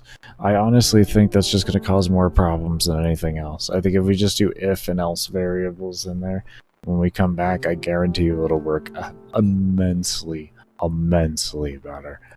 I can guarantee you.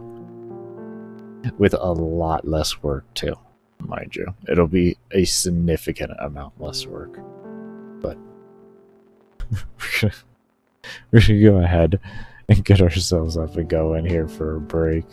As always, be sure to give the stream a thumbs up if you haven't already. Subscribe to the channel, and do remember you're lurking during breaks and during the support streams. Do keep the stream ad-free while I am actually here, so your support is much appreciated, and cannot thank you all enough for it. But we will see you all when I come back from the break.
of the orbital Discovery, and the shuttle has cleared the tower.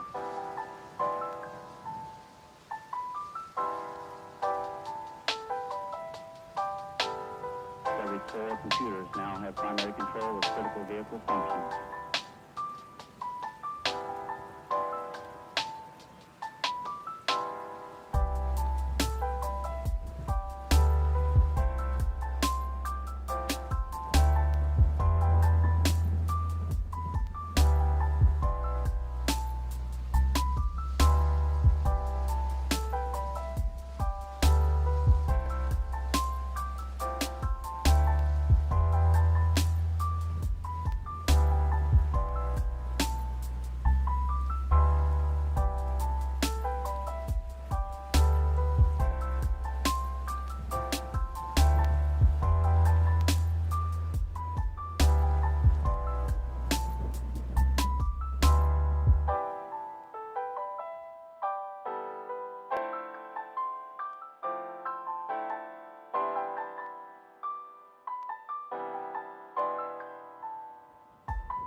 buddy. I am back. I do want to thank you all that did stay around for the break. And thank you, Suckmutt, for the lurk. Hope you had a good stream, man.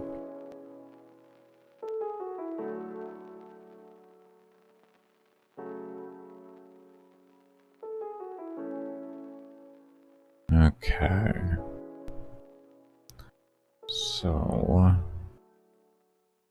where we left off was wanting to figure out what we were gonna do with this.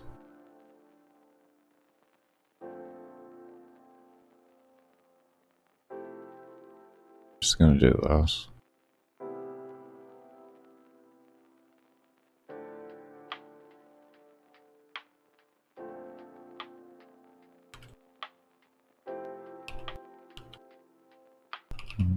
I cannot spell when I came back. The meds hit me that hard.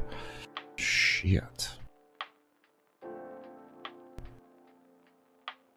I don't feel like they are. That was an extreme case right there. Okay, now we need to decide what we want to do here. I kind of just want to create this like this and not do these yet. And maybe put these back over in like this. Say like we do that.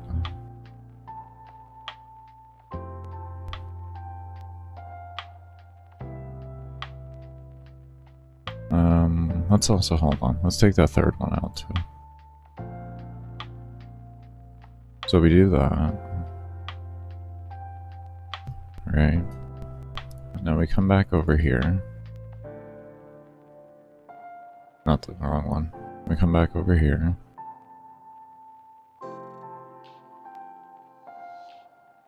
And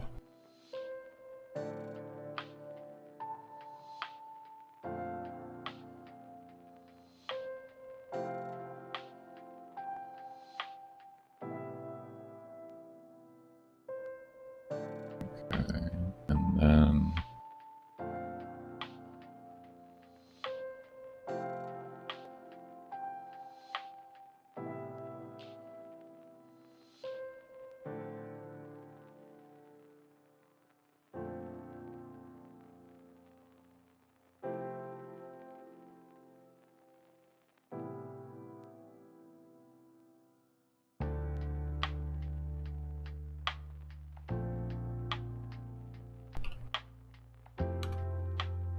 And then what were we wanting to do here? So is it come into here, and I first wanted to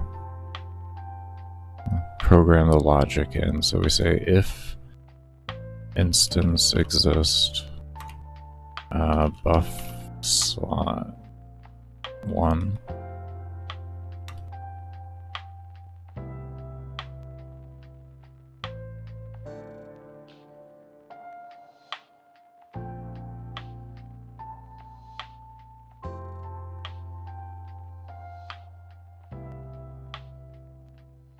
Let's make a parent. Object parent buff slot. Oh, my OCD is not gonna. I tried. I thought maybe because I got, again, I'm on high, like maybe I could just get over it for once and not have to capitalize every fucking beginning of a word. No, the OCD is still there. It's still there. Piece of shit. Okay, so we're gonna have this here for the parent as a detection, because we're gonna make it so that the only way a player can move on to get the next buff slot is if they actually fully input the values that they want on the current one that they have. And then we'll make it actually have the other one spawn and all that.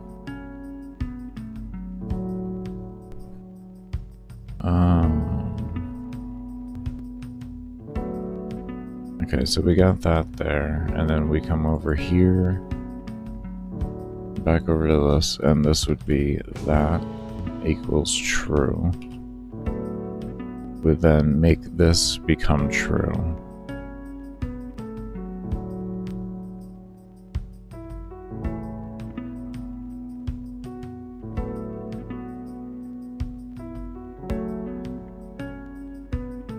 Still keep that like that.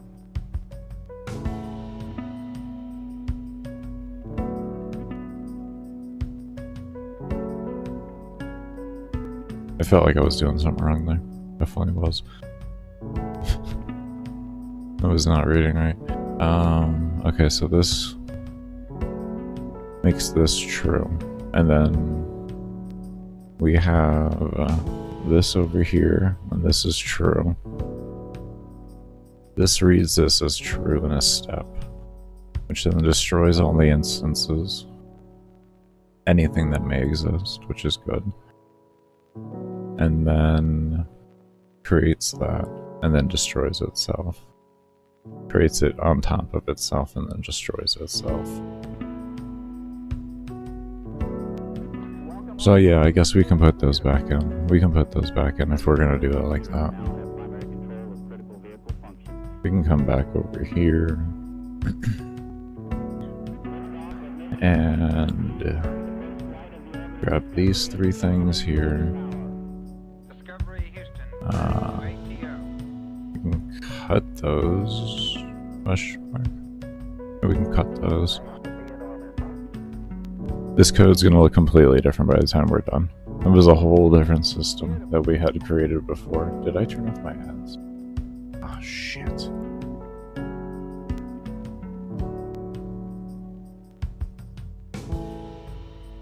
I apologize, everybody. My brain was like, bro, there is something you forgot. It was your ads.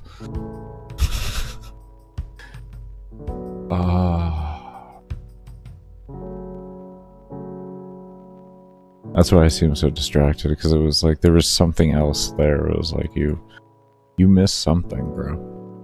Very important. Okay. So we do make this spawn like that then.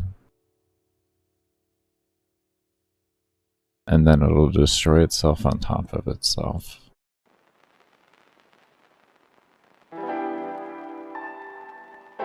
Okay, let's see what that looks like here. It's pretty much where we were left at before, but I just want to look at it, and then my brain can know where to go from there. To do that, we have that. We entered our value. We enter our value in however much we want. Then we hit enter. And now, what if we want to reset? What happens when we reset? We reset, and now we need this to say buff 1 again. We need it to know. We need damage. Essentially, we need the reset. Okay, we need the reset to now know what buff slot it was designated to.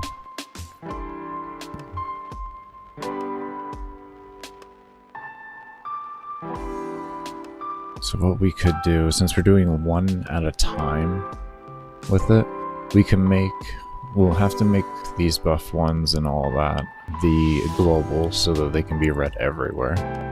So we're not pulling variables, that'll just be unnecessary at that point. And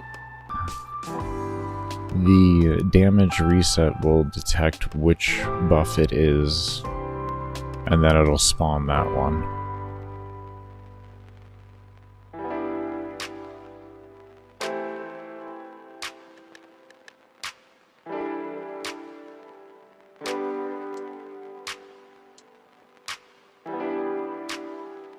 I'm trying to think if there's a way within this engine to make it automatically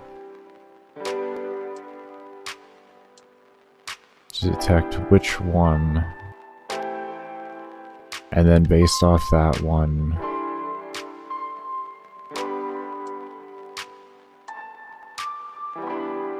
no, there's no way to do that without having to also just use pretty much the same amount of code. And all it does is it makes it faster. It doesn't save me really any typing. Doesn't really save me any typing. Okay. That's fine. Let's do it.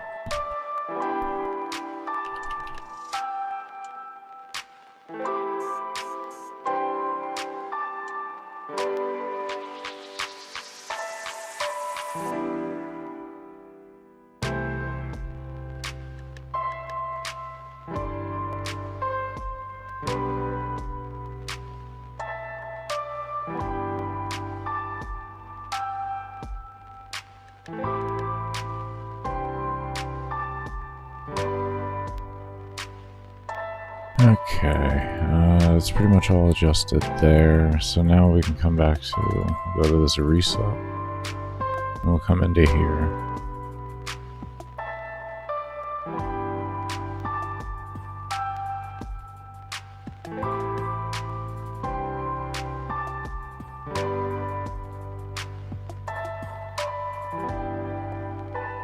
Just toss it down here like this. Could have sworn I copied some over here. Oh, that's right now. If 1 equals true.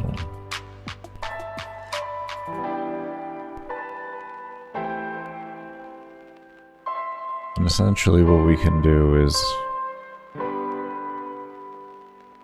we'll have it read through whenever we enter in the value. Let me think here. How do we do that appropriately? The resets... oh, no. Because what if you want to reset it after you've set a bunch of variables, each one? Which a player might want to. So how is it still going to know which one is which placement? It's not. It's not. Because if they're all true, I mean, it's not going to know what the hell is what at that rate. It's just going to go off the first one red.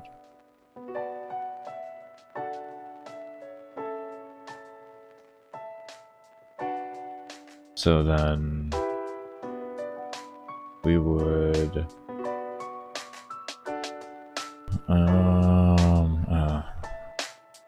just a whole wrench. Just a whole wrench. I'm glad I got to it beforehand though. Let's see here.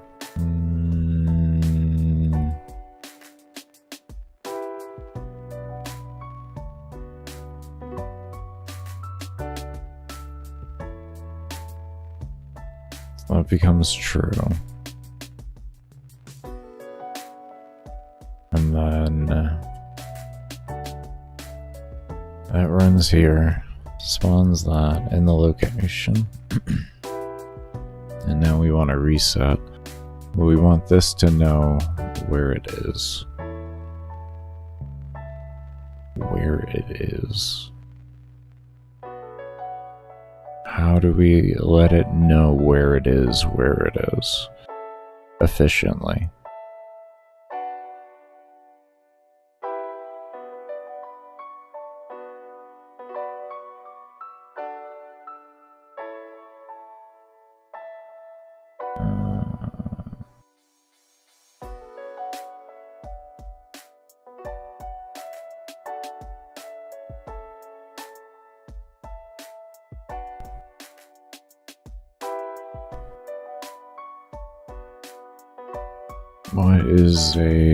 What is a command they have?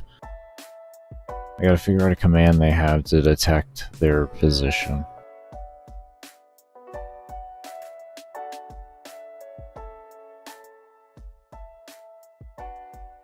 I thought it'd be like a position. That's what it'd be called.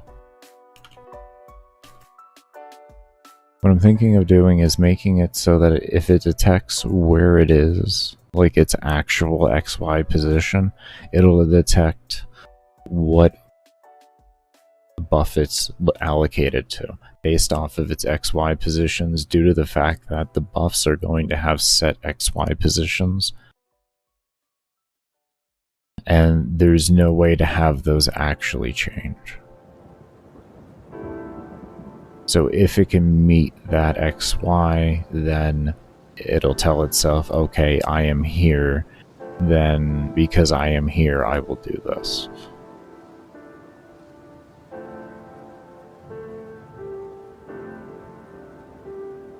We just need to figure out what it wants, how it wants me to present that, but that's the logic we're going to look for.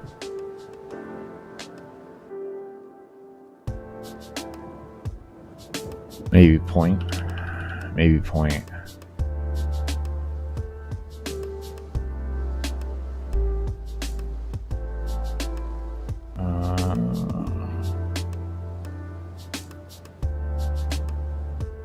And that'll be a very efficient way for it to detect. It'll be very efficient.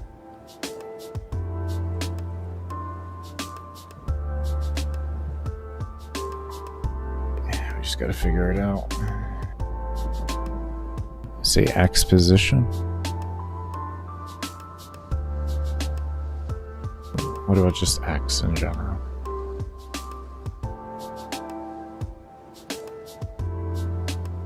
We say if XY.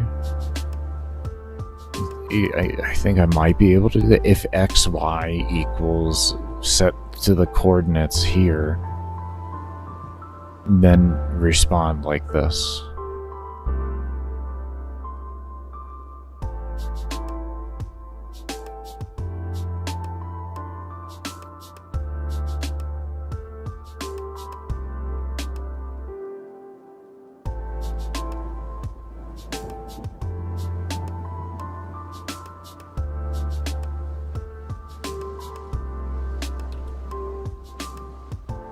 Let's see if that works. Let's see if the engine likes that. Because that'll be very easy. It'll be very simple on things.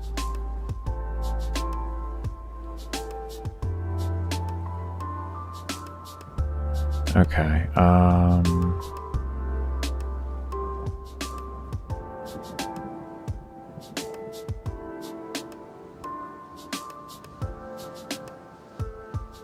would be an easy way to do that there.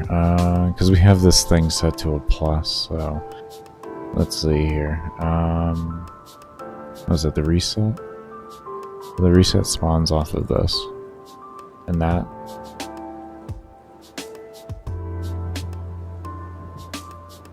goes to the XY of that, which serves into the buff slot over here.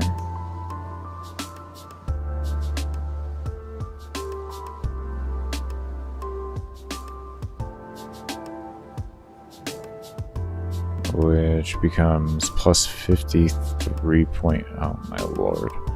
Can we just. Let's take these points out here. Let's be reasonable here. That is terrible.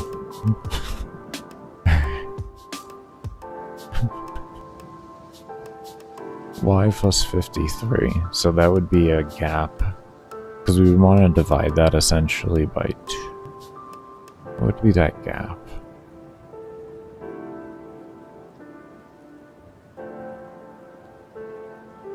I guess what we can do is this right here. We can take this. Okay, if you would allow me to click it, that would be phenomenal. Okay, so we got this, and we can copy it, right? Boom, right on top of each other. And then we take this, and we add that 53. We add the 53 to it. So we got 277. Let's just bring up a calculator, make life easy. And we have 330 for the new Y. Boom. Okay. So now we have our XY coordinates. And I believe it was down here. Yeah. If XY equals 754, comma 330.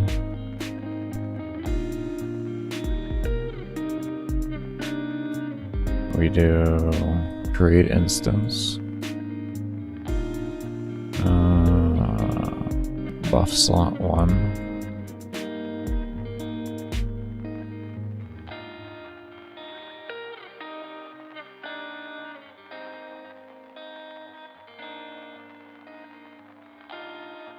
having a stroke on me, X, and then we want it Y minus 53. And then we put it on layer, buff create, like that.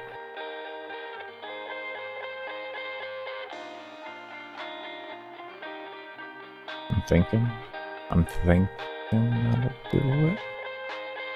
Oh, we have an error.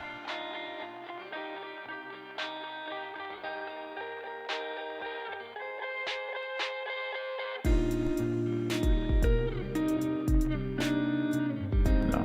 Okay. So you don't like that.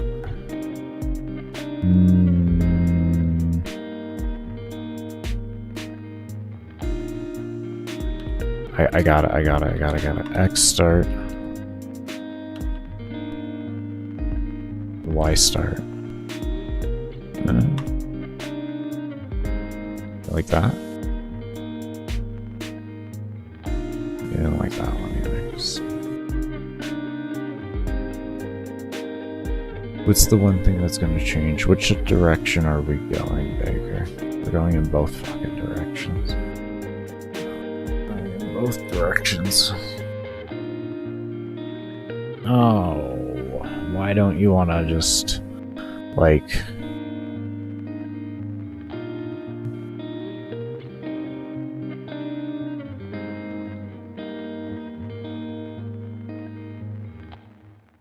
Just...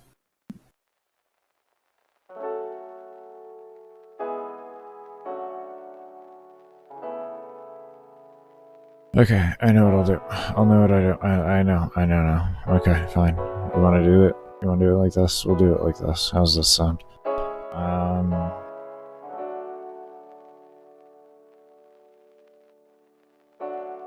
Reset. We'll call it damage reset. X. And then we will call this...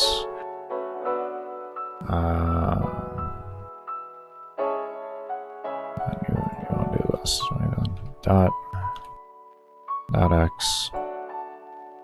We'll do this. Do Y.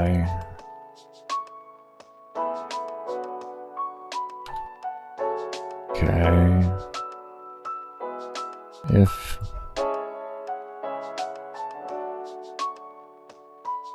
let's just bring this over. I don't want to have to click again.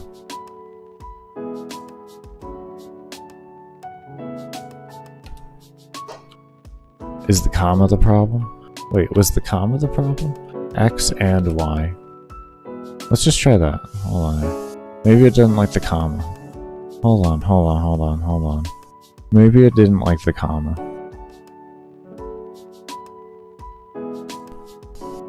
Let's just say. Maybe I didn't like the comma.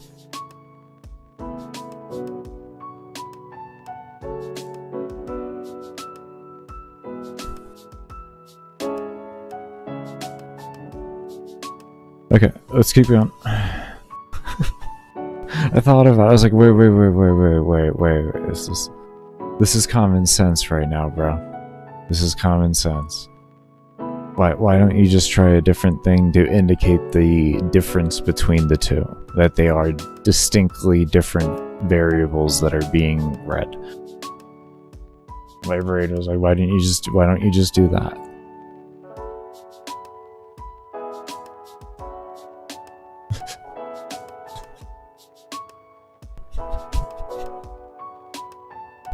Wow. Fucking hell. Oh my god, stop hitting library. I didn't make a menu for this yet. Quit reminding me.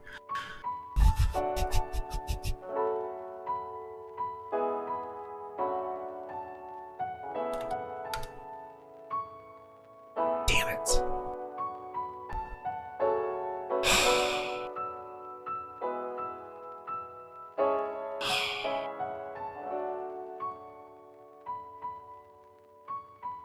It liked it though. Okay, it did like it. It did like it to an extent.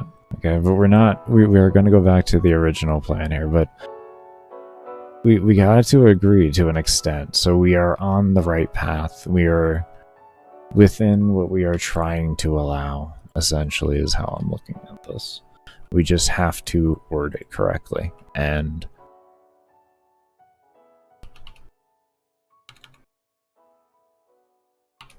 as X We will figure that out on how it wants the wording to occur.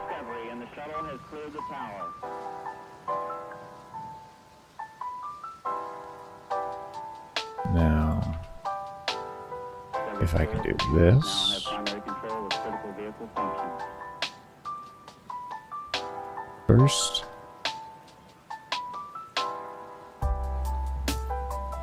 If we can't do that, we can space it out into 2 different ones and it'll just read twice and then do it. Be fine.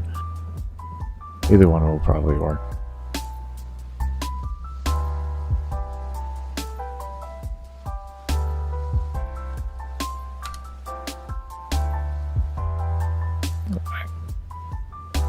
I almost wish I would have gotten an error. Not even almost, I wish I would have gotten an error. An error at least means I'm on the right path. This code not even being read right now. Alright, we're gonna do this though.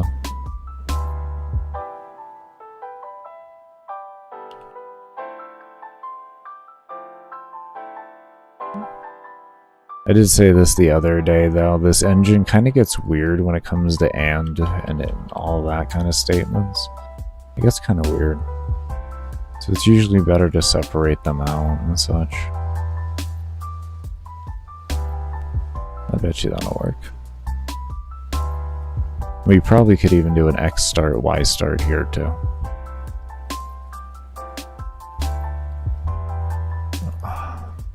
Why? Why do you? Why? Why, bro?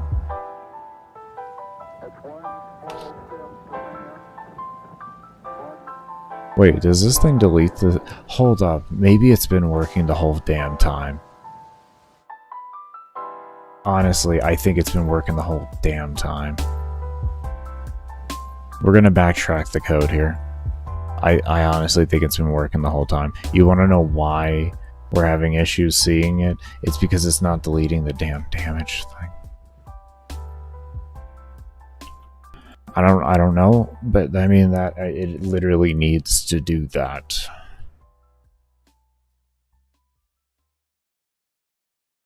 Jesus.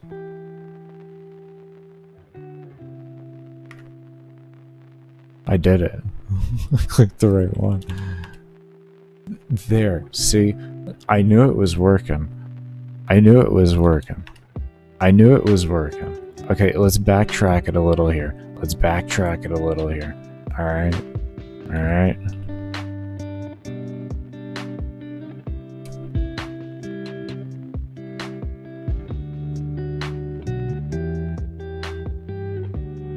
It hates when I do X and Y can be problematic, by the way, for my computer and this engine, because of like how many commands it can bring up. Yeah. Okay. I'm not deleting that yet. The create value does not do anything for me right now. It's just made for no reason, but we'll keep it just in case. And let's see. Oh man. That is a bad habit. Okay, that totally did not work. That totally did not work. What if I did like X start and Y start?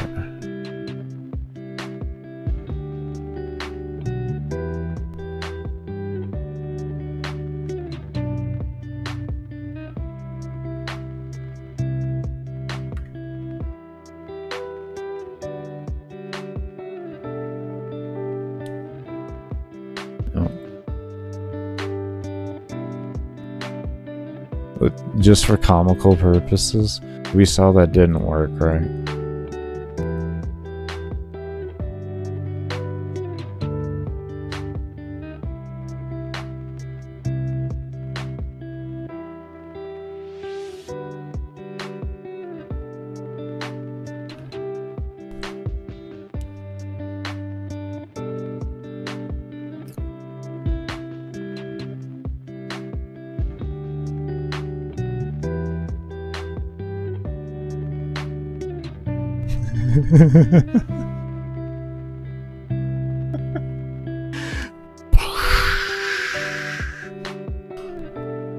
You know what they essentially force you to do is they force you to run arrays in order to have reading properly within one if variable. Like you have to run struts and arrays in order to have a proper variable ran within one if variable, essentially is what that is.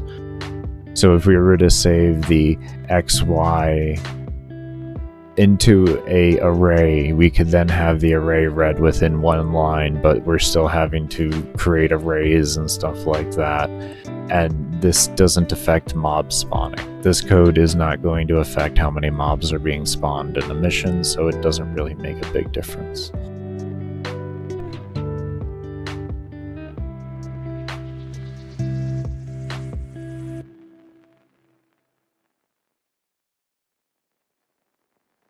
I just find that very interesting.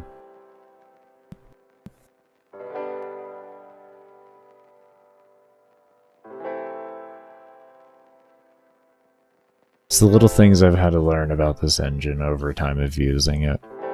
I bet you I can even do this.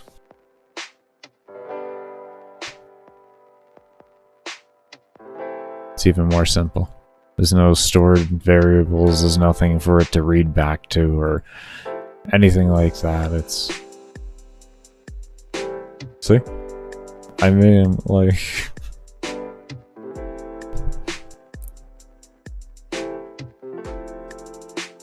I don't know what to say.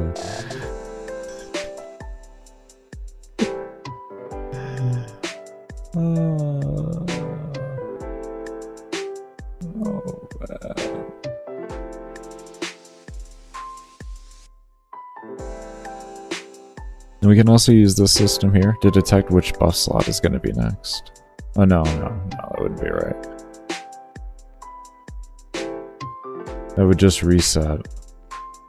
Okay, so here's the next train of logic we need to go with. Player has second buff slot up. Now they want to reset this one. Now player has 3 buff slots up. Okay, 3 buff slots. They're working on this one, but they decided they want to reset this one so they can give this one the correct amount of points. Alright, so they reset this. I guess we just have buff slot 1 here.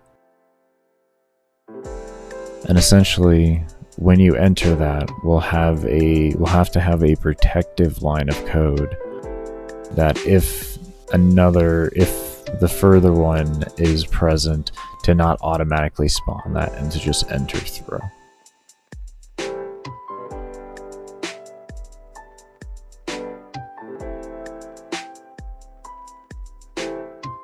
Okay, we'll work on that, but that is something we have to think about there.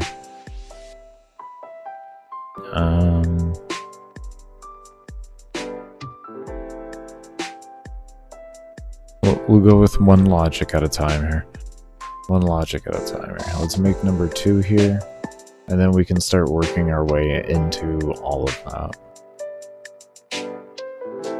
This is going to be more of a system to where I can't make one template and then I'm going to be okay. It's going to be more of a system to once I get about 3 or 4 templates made, then I'll have an idea of how the code needs to look as a whole, and then from that the 3rd or 4th one, then we'll be in a spot to where we'll be able to keep duplicating them and then just changing variables as we need to. I'm gonna get some caffeine in there real quick. We'll call it caffeine, I guess. My teabag amount of caffeine. It's caffeine in my eyes, though. I'm just gonna tell myself in denial.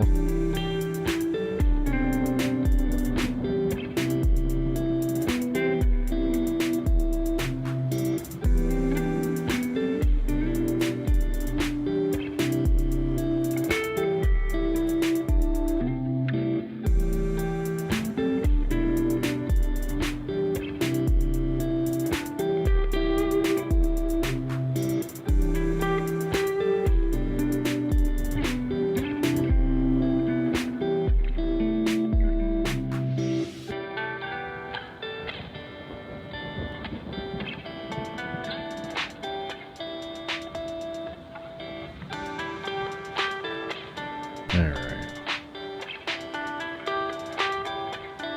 Let's keep going with this. So we got number 2. Theoretically made. Let's go ahead and just rename it. And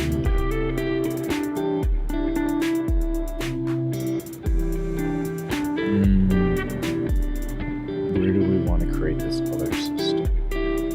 I don't want to create this, the next buff slot in these here. That's going to be a huge pain in the ass.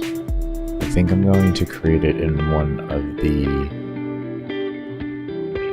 things that are just sitting around, essentially.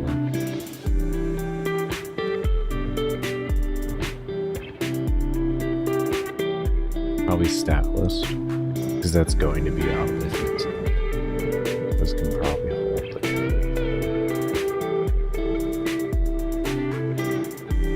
This be a good place to hold the code. What would be up all the time? You guarantee this code to be running.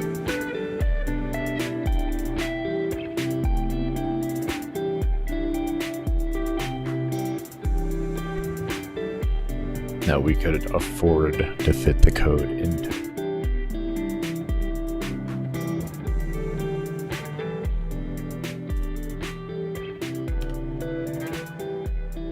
I believe the create button is up from the start. Correct? It doesn't get created by anything. I know in one of my earlier iterations it did, but I think... Yeah, no, it just stays up. We can run it, we can probably run it in here. And run it in a step.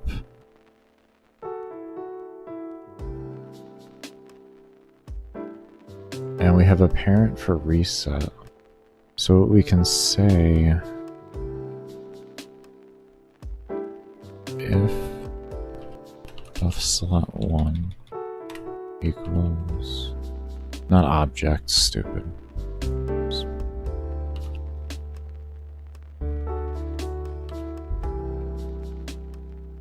Global buff 1 equals true.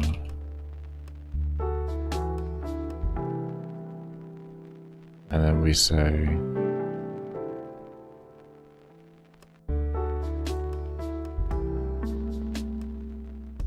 just read like this. This will make more sense.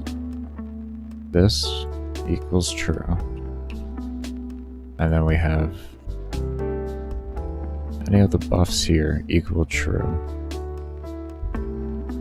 Global buff 1 equals true. This then equals 2 false.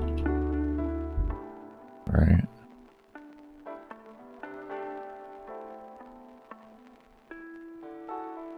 If that equals false, and then have that set to false.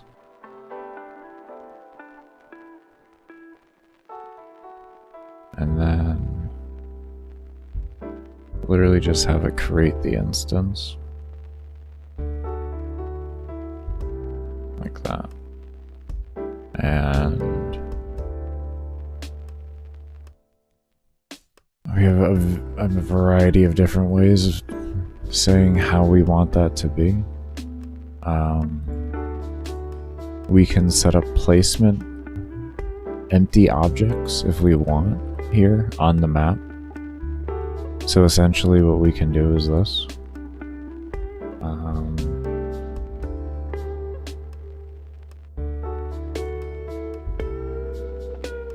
Create this group here.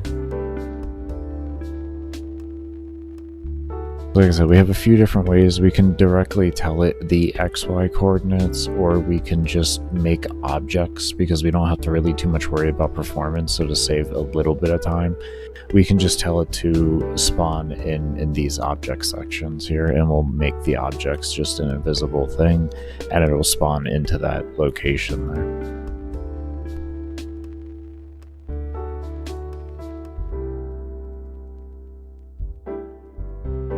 It'll be the wisest way to do it. But otherwise what we can do is just this. We can also, if we want, we just do this. We take this out, We throw this here. We can bring this here. We take whatever, say, okay, this is what we want our placing to be.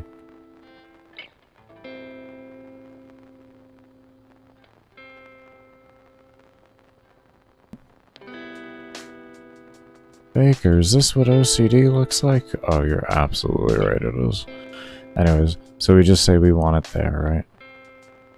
And then we can come over here. And then we can just copy over these chords, like that.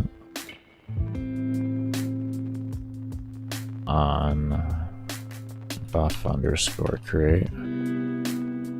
Right. And then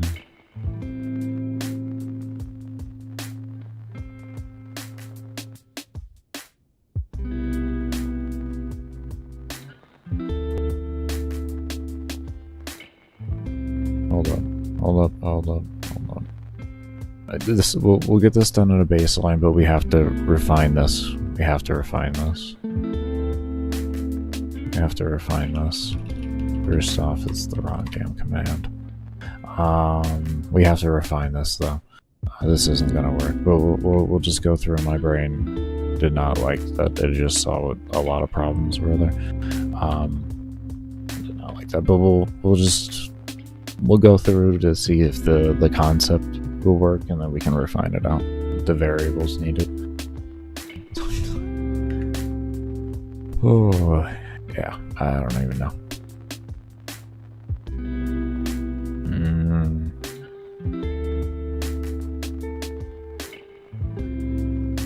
Okay.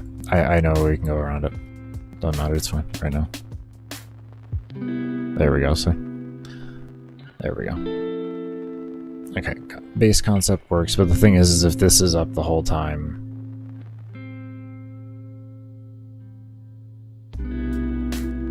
Well, I guess that's not... Is that gonna work?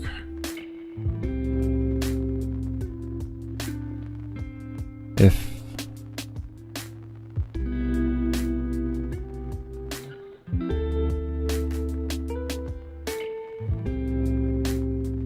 We're gonna go with this, and we're gonna see if I can break it and have to go around it. This might actually still work. I'm not 100% though. But if I did this right, this should work actually. This should work.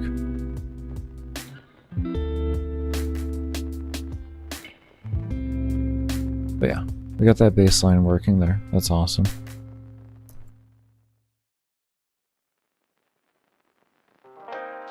Oh, that's unfortunate. The hour every break, or the hour and then a break, is not doing it for the commentary. It's lasting longer. Okay, well at least I know now. At the end of the day, so it's just the first. I go as long as I can every time, and that's it. That's all there is. And then once it goes under an hour, that's when I'm done for the day.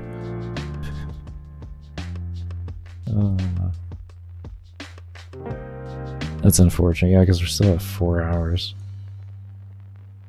So the 35. I took 2 breaks, right? Yeah, 2 breaks. That's an hour 10 off of that, so 240. I pretty much get done 3 hours every single time I stream too. It's literally exactly the same. My brain's already shutting down. Okay. Yeah, it's literally all the same there. Okay, that's fine. Okay. So what we're gonna do here then is we'll say in here a else.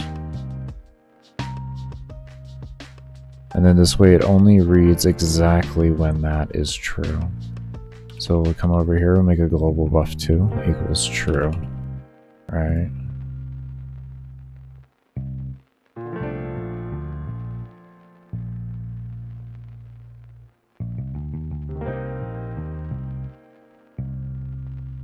And then...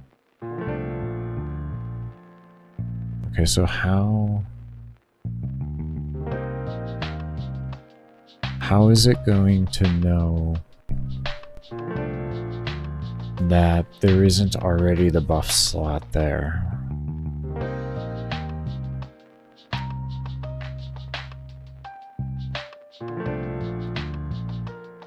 Meaning when we reset, we're gonna set this up first here, but we're gonna have to think about that now. Essentially, we slowly form the logic, and as we form the logic, I'm going to be constantly thinking about different situations at which what I want to happen won't actually occur. And it's one of those things when you just kind of get to it when your brain thinks of it and sees it based off of where you're at in the project. Whether you're forced to see it via an error, or you can see it before it happens, or you can notice that something isn't happening. Or something else is happening that shouldn't be happening.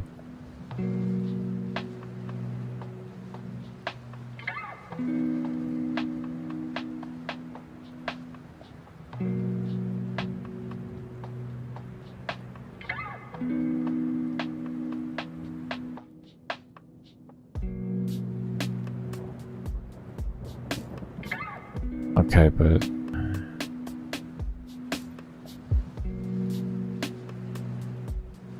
okay, so right now the reset's always going to be active, and when I click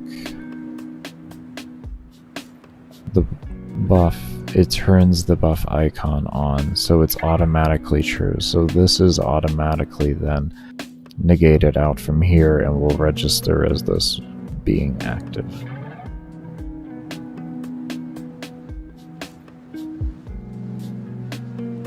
Correct? Let's make a buff 3.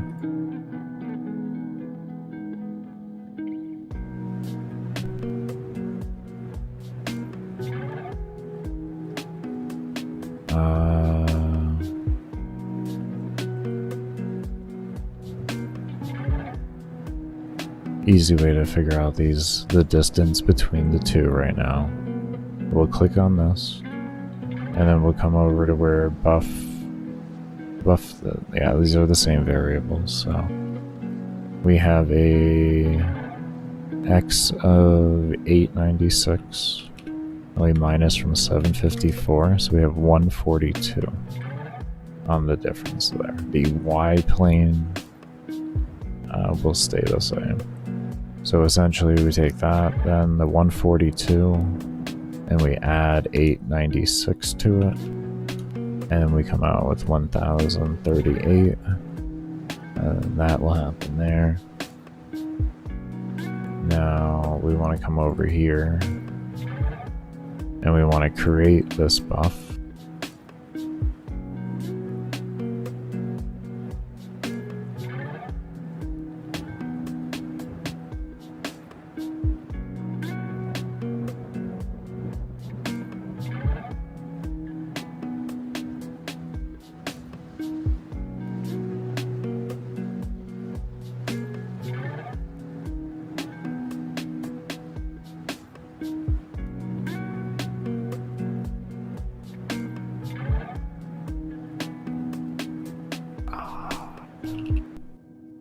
That was still set up from the Switch. Hold on.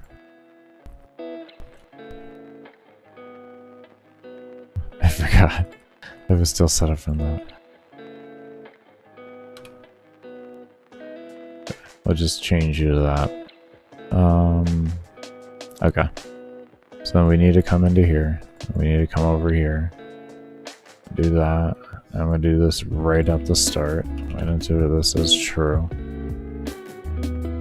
Like that. My brain was like, where does this become true? And then I remembered the older code from the other thing I was trying on making it know where to spawn and all of that. Or for knowing what option to do with what and everything. Okay. I should probably do the correct buff number. You're stupid. You know that? You're wonderfully stupid sometimes. Okay, let me see what this does. Like I said, I think this will just run the code that I don't want it to run. So we're gonna say. At least not at the point I want it to.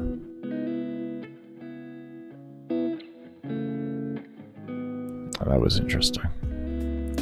That was interesting. That bitch just went away. Actually, may not be a bad idea. May not be a bad idea.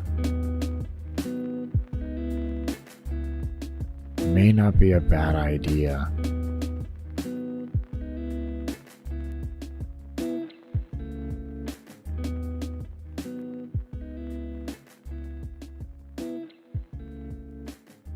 Could I work something with this? Actually? Same object, right? Same object. And it loops itself around. And you can enter in the values you need, and I don't have to worry about buff slots, and then resets appear. And if you want, though, you can have your resets, and you just reset.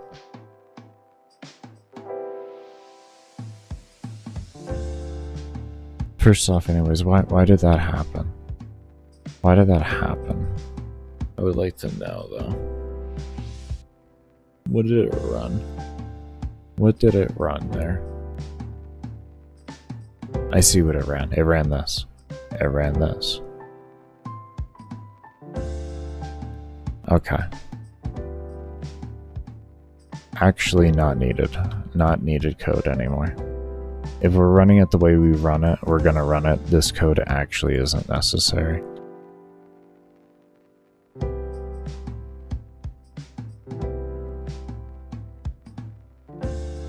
Okay, and then that should fix that. That was more when we were gonna have a lot of options up and everything, and it was gonna look a bit different.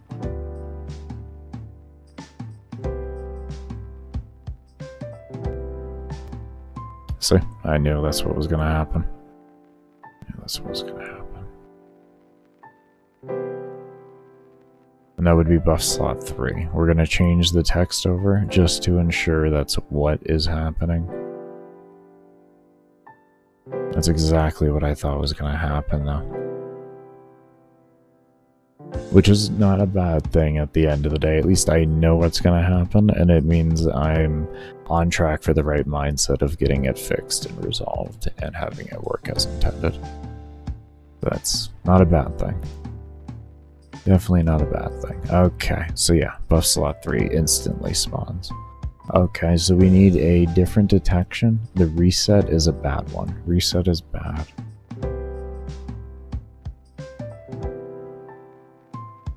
I'm going to keep with the original idea I had, and we're going to take a look at it. We're going to go through with it and see if it looks nice. Because we're on track with something here, and might as well. Might as well. Okay. So we're in here. When these are equal to true. And we have when that is present.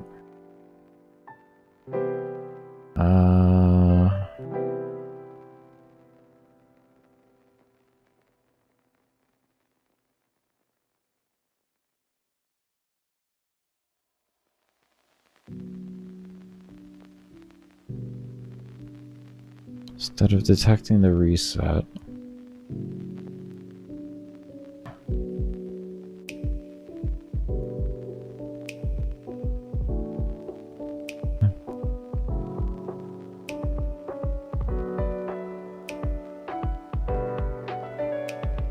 what could you detect to be happy?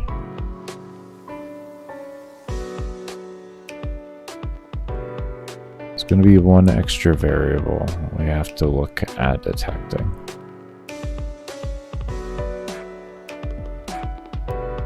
Let me stare at this for a moment here in the actual game.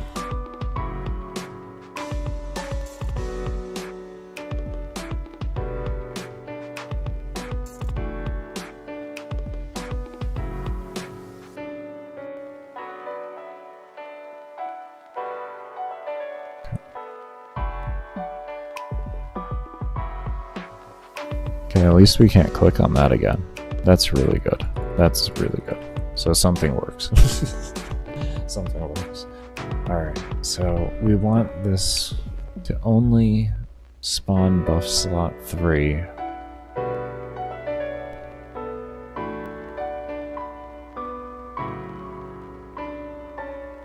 Or do we just have it spawn all the buff slots to whatever the max buff counter is? And we just set placements there that if equal to, it'll spawn.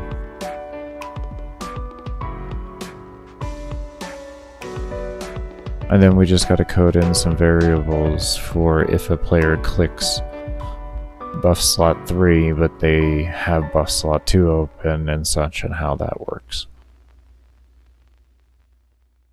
Which is the same thing as what we had before.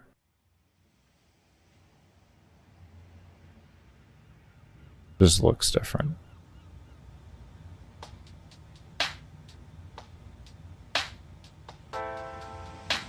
I don't like that. Well, no, I mean, if we do it to the max amount, whatever it is, it eventually ends up looking like the original, more or less.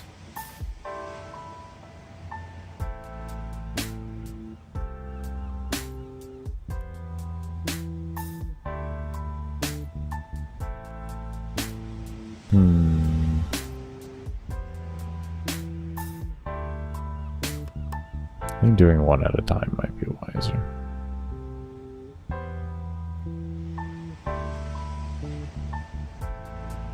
I also do realize at some point we're going to have to readjust exactly where it is. But I would rather get the baseline logic figured out on what I'm doing, and then I don't mind going back in the template stuff, the, you know, like 3 that I make, and changing those coordinates accordingly. It's whatever. As long as right now I get the logic figured out. That's my main thing.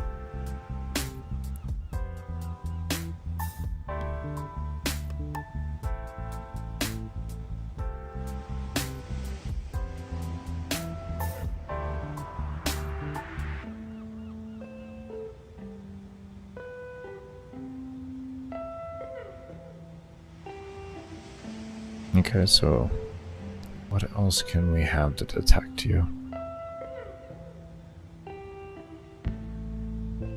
That would be reasonable. And it would be universal. What could we make?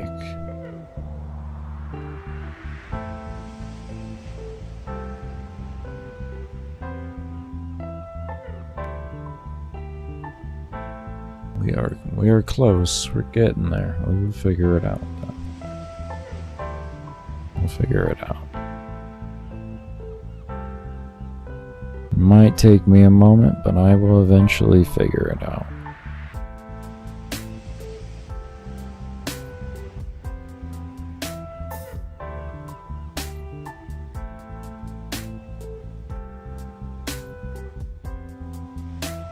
Maybe we could just make a button for it.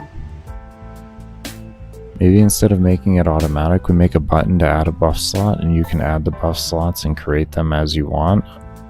And then it goes up to whatever your current buff is. Instead of having it automatically do it. This way the player has a little bit more peace of mind, freedom of control, in the sense of they don't have to see it keep popping up in their face, and they get to choose how many they want. And not feel like they have to use the next one that pops up or anything like that. It just gives them full option in their head.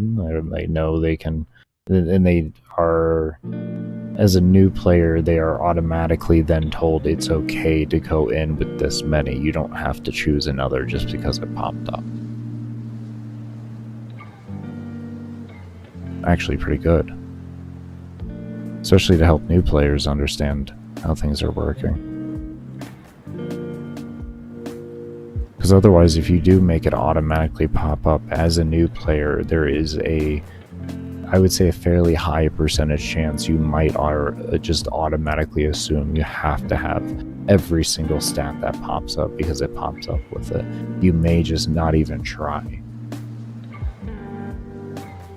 But if you see that you can just add freely, you're automatically going to be told without having to be told.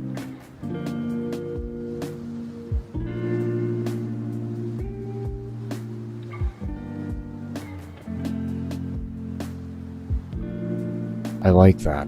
I like that actually. It's nice and intuitive for the player to understand exactly what they need to do. And what they're allowed to do, which is a very important thing.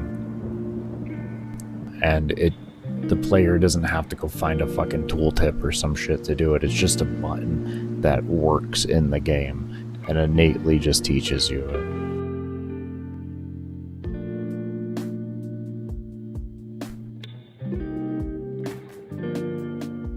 And then we'll make it so that they'll appear on there. And then we'll make it so that you interact with each one and it, despawns and respawns the things accordingly and such, and we'll find placements for them and everything.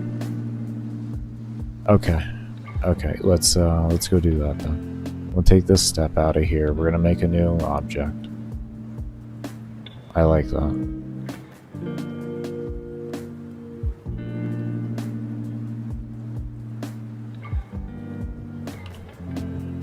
Object,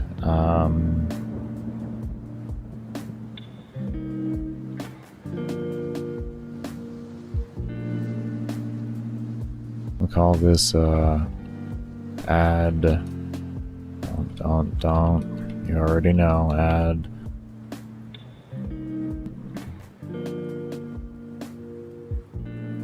is there a way I could shorten add buff slot?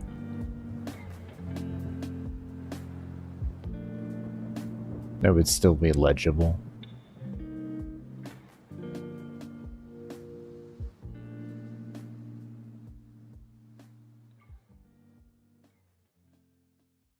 Meaning, like, if you were just to glance over reading the object name, you would have a good reference idea to what it was attached to.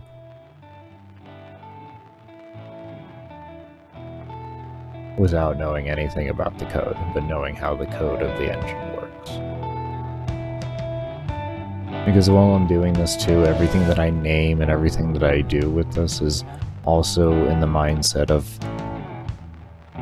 is this going to make for a good teaching environment for how, like, are these going to be good things to call for teaching and everything like that? Is it going to make sense to people trying to learn? That's why I'm very particular on the names and stuff like that. Because I will be making tutorial videos on how I make all the systems that I make and all of that once they're fully done and I have, like, the game in a well more finished state.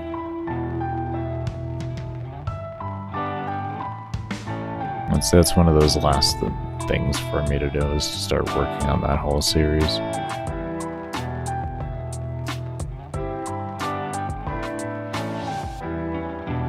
Yeah, we'll just call it that.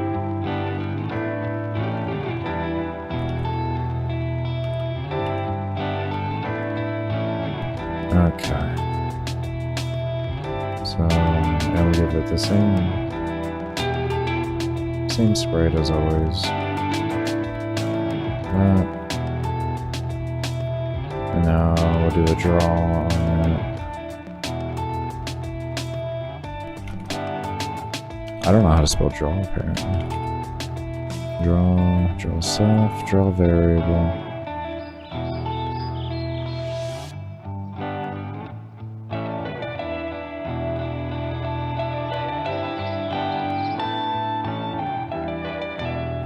Come on.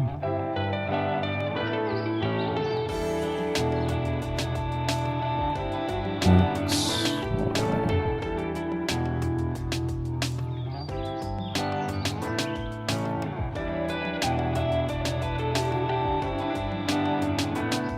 And buff slot, we'll call it. Something distinctively different than the increase max buff. It's add buff slot. So this way the player has a very good indication of what the actual button is. Now, as for where we're going to put it, that's a whole different question. We're about to go.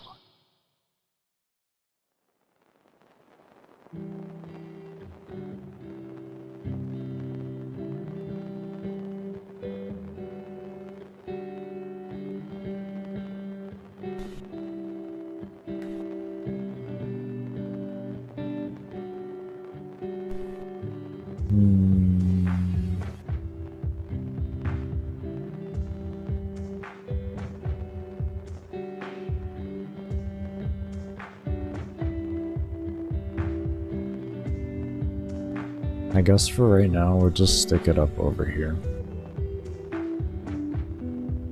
Yeah, I guess for now, we can just stick it up over here. It'll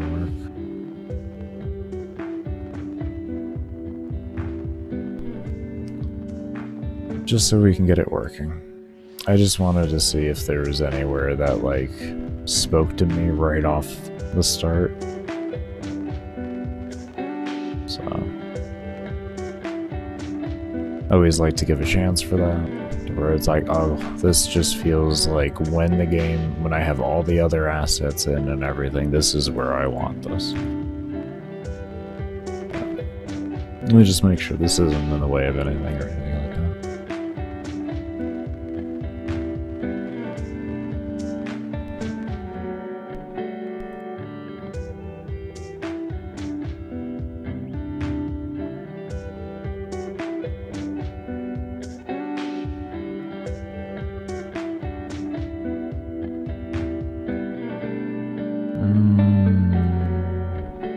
Baker, you forgot to put in all the stuffs for the font.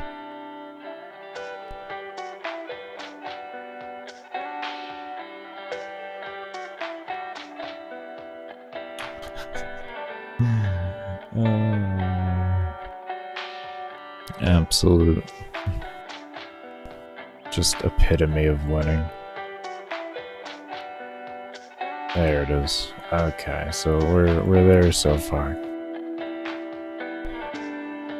Was that change OCD, Baker? It was, because it really doesn't matter right now. Anyways. I'm gonna go ahead and get myself ready for a break here. When we come back, we'll continue going on and making it the system. But as always, definitely be sure to give the video or the stream a thumbs up if you haven't already. Subscribe to the channel. And do remember you're lurking during the breaks and during the support streams. Do keep the streams ad-free when I am here. But I'll see you all when I come back from the break, and cannot thank you enough for those of you that do stay around and have stayed around.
everybody, I am back. I do want to thank you all for staying around for the break.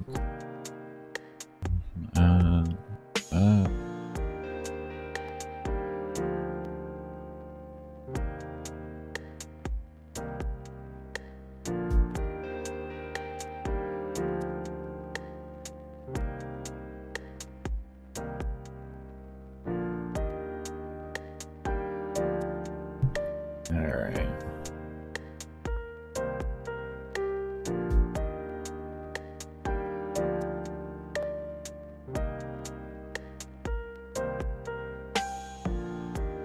So, move this out a little more. So I had a bit of an idea. Let's try doing this.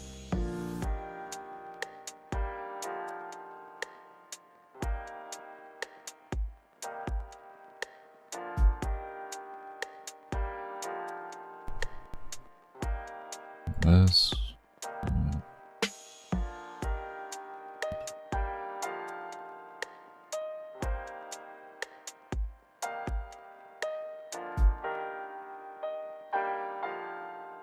So what I was thinking to do is we can just move this up. And as we finish things, we can have them just go over into a placement. So we have one set spot for the buff slot on where you're clicking, and it'll just change based off of you adding the buff slot. And it'll only work if place is empty. And place will only be empty if you have entered in a value and everything.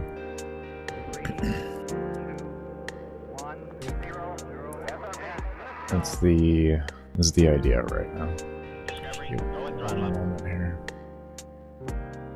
Discovery's 4 computers now have primary control of critical vehicle functions. Okay.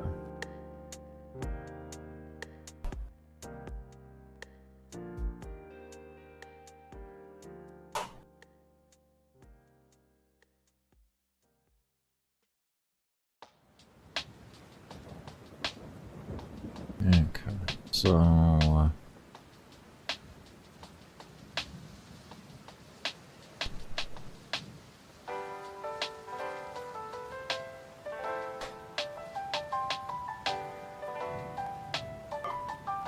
kind of want to make some placeholders for it instead of having to do direct coordinates. So we're gonna go do that, and we'll create a group, a subgroup within this group. A subgroup within the subgroup, and we'll call this buff slot reset placement.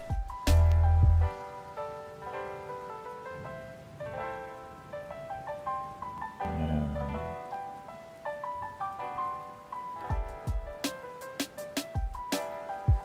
object reset place 1.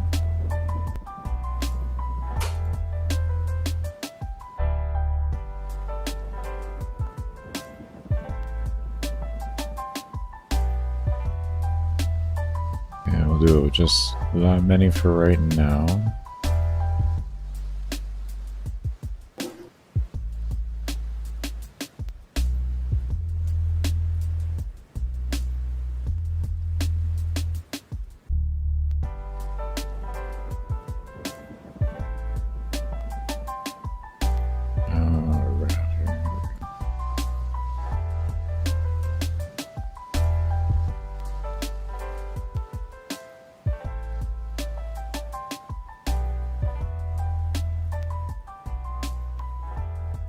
Let's just have a theoretical placement, like 4-4. That's good. Okay.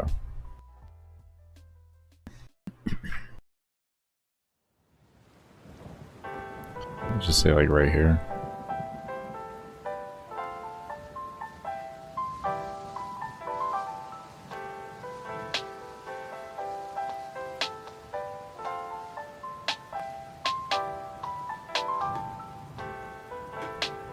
Just theoretical placements right now. Let's do theoretical placements. And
could we attach this appropriately?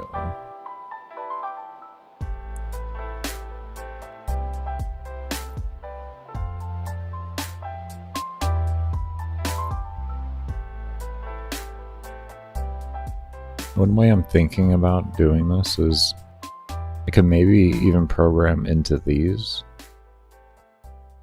to detect. I could have place 1 be dedicated to buff slot 1, right? And it detects when this is true. And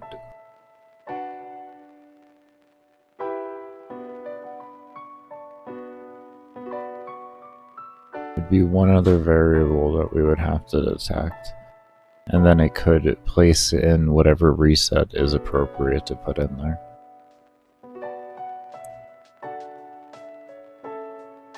Essentially just within the code it'll know which one to do.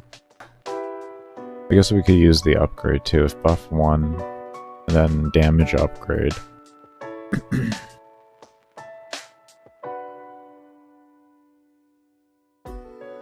Yeah, that actually could work. We can do damage buff, or we could do buff 1 and then upgrade for whichever upgrade we're using to be true. And then not like instance existing, but the actual variables that we have set in here to be true, and then this will take care of that. And it'll read off of the variables and decide which variable it wants to have, or which variable we are directing it to display. Okay. I think that'll work, actually. We could run it into an alarm, even. So it's not running all the time. And then all we gotta do is, in all of these upgrades, just add the alarm on enter.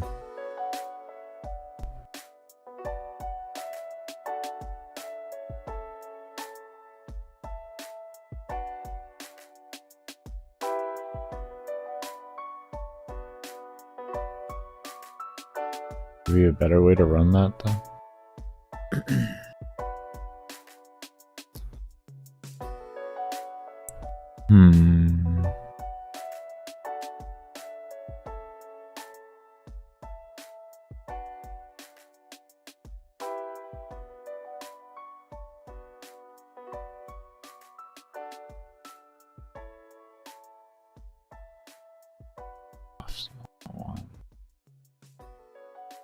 Then so you did damage.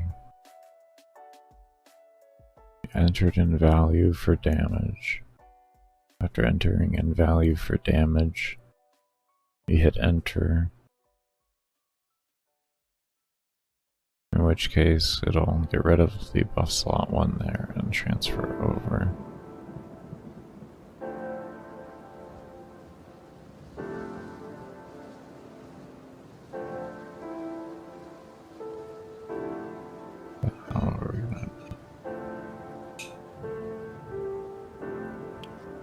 Only only do it with those two active.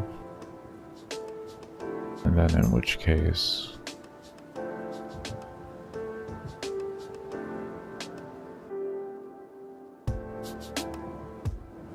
the alarm itself would be triggered off of which buff slot has been activated.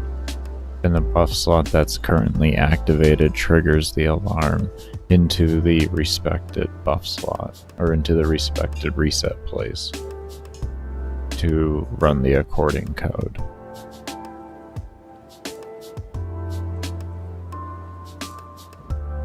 Okay, but when you hit reset, how does it know which buff you just reset then?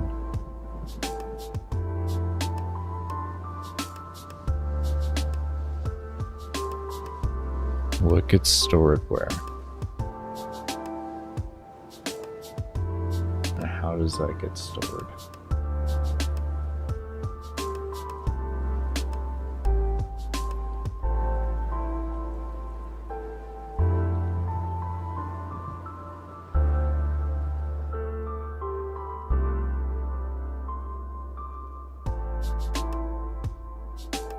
This might be a ponder off-stream one for me here.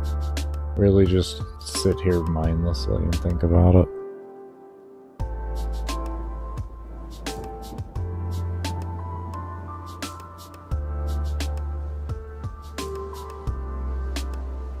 This is a bit of a roadblock here. A bit of a roadblock. Definitely gonna get over it.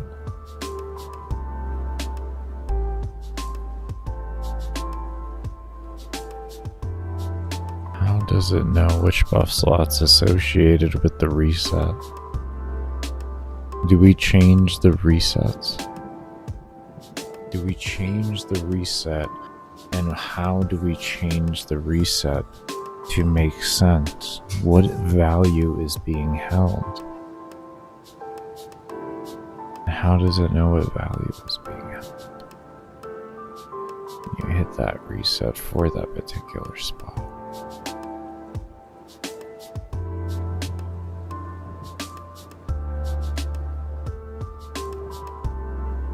In the old system, I had a level 1, 2, 3, 4, 5. And that was one of the ways that I used for it.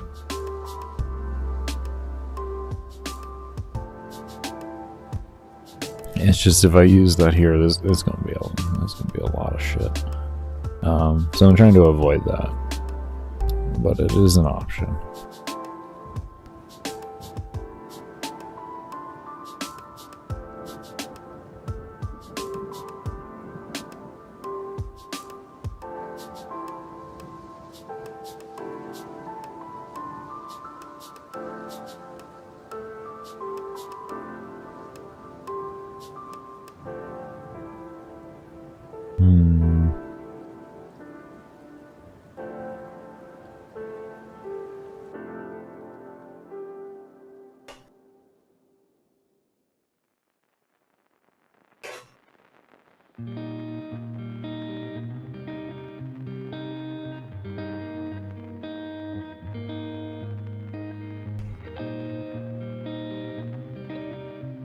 There is a level of stumped here.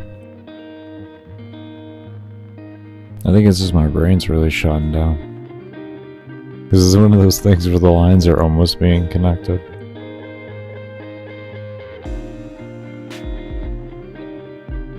I'll figure this out.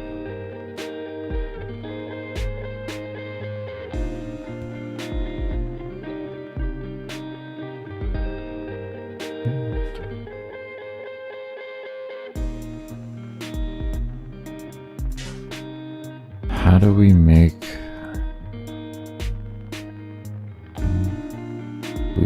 it know buff slot 1 is one and associated with that? It's got to be a very easy trick we can use. It's got to be a very easy trick. Like with the XY coordinates, there's got to be an easy trick.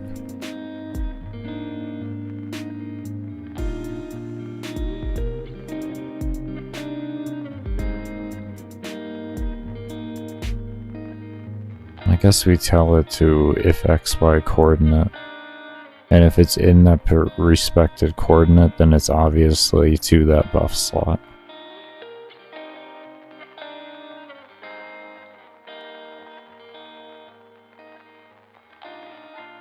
Kind of an annoying amount of code to add.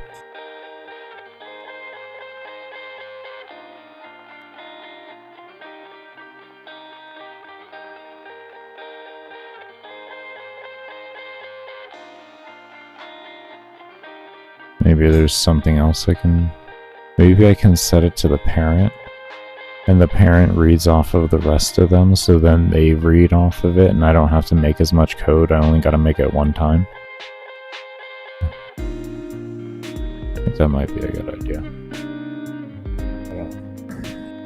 I don't know. I hate to do this though, but we're just gonna go ahead and end off here. My brain is definitely fried for today. I'm gonna do more coding offline, but I'll get a support stream started because we will be streaming tomorrow. My brain is pretty fried right now.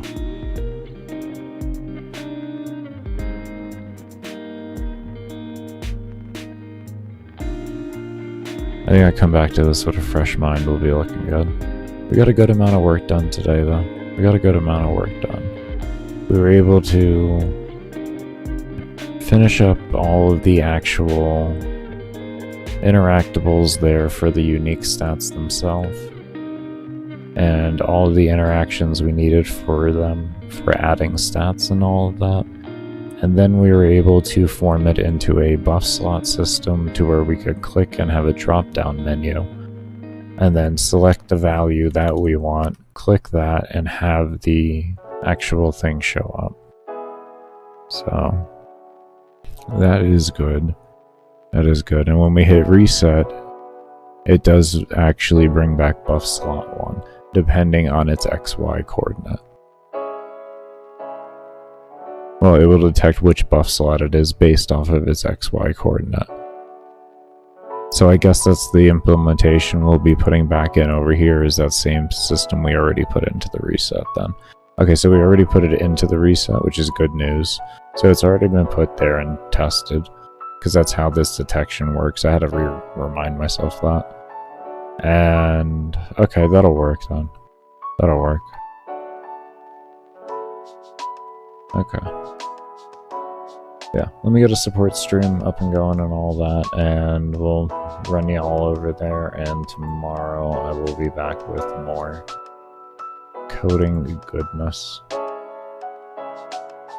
Making good progress so far though. Making good progress. It's a little slow. I will say that it's definitely a little slow for where I'd like to be, but regardless of the fact, I'm happy to be getting it done.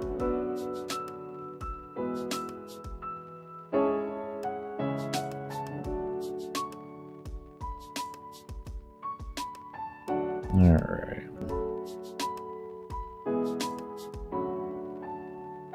Did you want to create the live? Redirect? Hello? Hello? Alright, let me refresh my page here.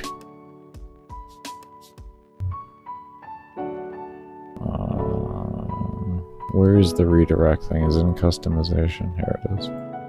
Here it is. Okay, there we go. Alright. I do want to thank you all for coming around and showing all the love you all do show. And we will see you all tomorrow with another coding stream. But as always, I do hope you all take care. Stay safe. Stay humble. Humble? Humble. I'll try that again. Stay safe. Stay humble. Be open. Yeah, I still said that wrong. Be open, and as always, never stop searching. Peace, everybody.